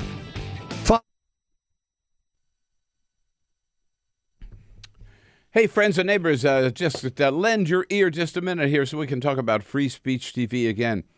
Warming up for our pledge drive here this December, end of the year, and, this one is more important than ever. Let's face it. We're all in a funk after November 8. I mean, people are in a funk. People are monumentally depressed all over the country. And everybody talk to us asking, what can we do? What can we do? We got to do something. We just want to, we got to bounce back somehow. Tell us something specific, something real we can do. I got the answer for you. I got two things you can do. First of all, you can come to Washington and be part of the Women's March on Washington, which will be January 21, the day after the inauguration, and join 1 million women from all over the country marching from the Lincoln Memorial to the White House to protest the election of Donald Trump. And the other thing you can do is right now make your pledge to Free Speech TV. That's something real and that's something important because, we can't just, President Obama said this to Rolling Stone, we can't just crawl into a fetal position, and then cry for the next 6 months. No. We got to fight back. We got to organize, and we have to get our message out. We have to get our message out to Americans all over the country that we are still alive, that we're still pushing the progressive agenda. And to those people who voted for Donald Trump, we got to get the message out that this guy is just going to stab you in the back. He already has with all these Wall Street people that he's named to his cabinet. If you really want the progressive agenda, you got to get organized. You've got to elect Democrats to your state legislature, elect Democratic governors, elect Democratic members of Congress, and take this Congress back and take this White House back. So we can get that message out. How? Through Free Speech TV, which is the only 24/7 progressive television channel in the country. We really need your support to keep getting that message out. You help us, and we'll help you for a pledge of $60. We'll send you a Free Speech TV calendar with the photos of all your favorite guest hosts for a pledge of $120 or just $10 a month. A copy of this great book written by the people who organized Bernie Sanders' campaign. The grassroots operation is called Rules for Revolutionaries. For a $200 pledge, a 2-DVD set on plutocracy and how we went from democracy to plutocracy. A 6-DVD set on capitalism for a pledge of $240. For $360 pledge, you get the whole enchilada. That's $30 a month. A copy of the Free Speech TV calendar, copy of Rules for Revolutionaries, and a copy of that 2-DVD set on plutocracy. And again, for $1,000, and several of you have already done so, for which we're very grateful. It's going to be a lot of fun. You get yourself and a guest to Washington. Carol and I will meet you. We'll go out to dinner at one of our favorite spots on the Hill, and there are great restaurants on Capitol Hill. And then you come in the next morning, meet the team. We'll get some bagels in, and we'll do a show together. So whatever it is, help at every level you can. Remember, we've got to fight back. We have to organize and be strong. Make your pledge today to Free Speech TV by going to our phone number, 877-378-86 included. I was going to say the president is maybe the single most included person in the United States government. He's the ultimate inclusion. It's once he becomes president, it's in breach of contract, and the General Service Administration will need to undo the lease, or it could be subject to lawsuits to undo the lease because it is a violation of the contract signed by the U.S. government for the government to lease something to its own official. Nice hotel you got there. Shame if something were to happen to it. It is such a shame. I mean, he poured a lot of money into renovating Sure that. did. I mean, he and his co-investors. But even if he gives it to his kids, he's still receiving this benefit. That the lawyers who look at it all say there's just actually no way unless he undoes. If someone's making a few extra bucks, but he's also helping them get rich. Great. That's not how Trump operates. Trump is a I win, you lose kind of guy. He's a con man. He rips off everyone he does business with, and he's currently doing business with the American people. And so we're as progressives, we're going to need to make that link between our lives getting worse, between us losing money and him making money. And I think that's where this.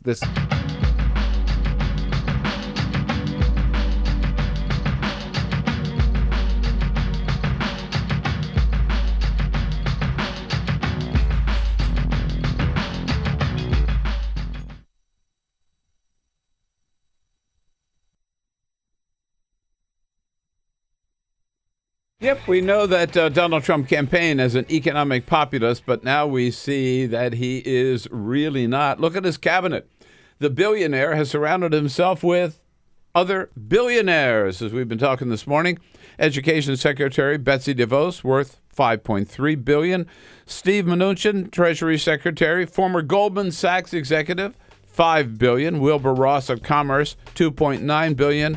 And, of course, maybe even Mitt Romney, who could end up at state, says he's worth $250 million, but probably worth a lot more. No, Donald Trump isn't taking on Wall Street. He is handing the government over to Wall Street, giving them the keys so that government of the rich, by the rich, and for the rich shall not perish from this earth. Hey, folks, have a great Thursday. We'll look for you again tomorrow. This is the Bill Press Show.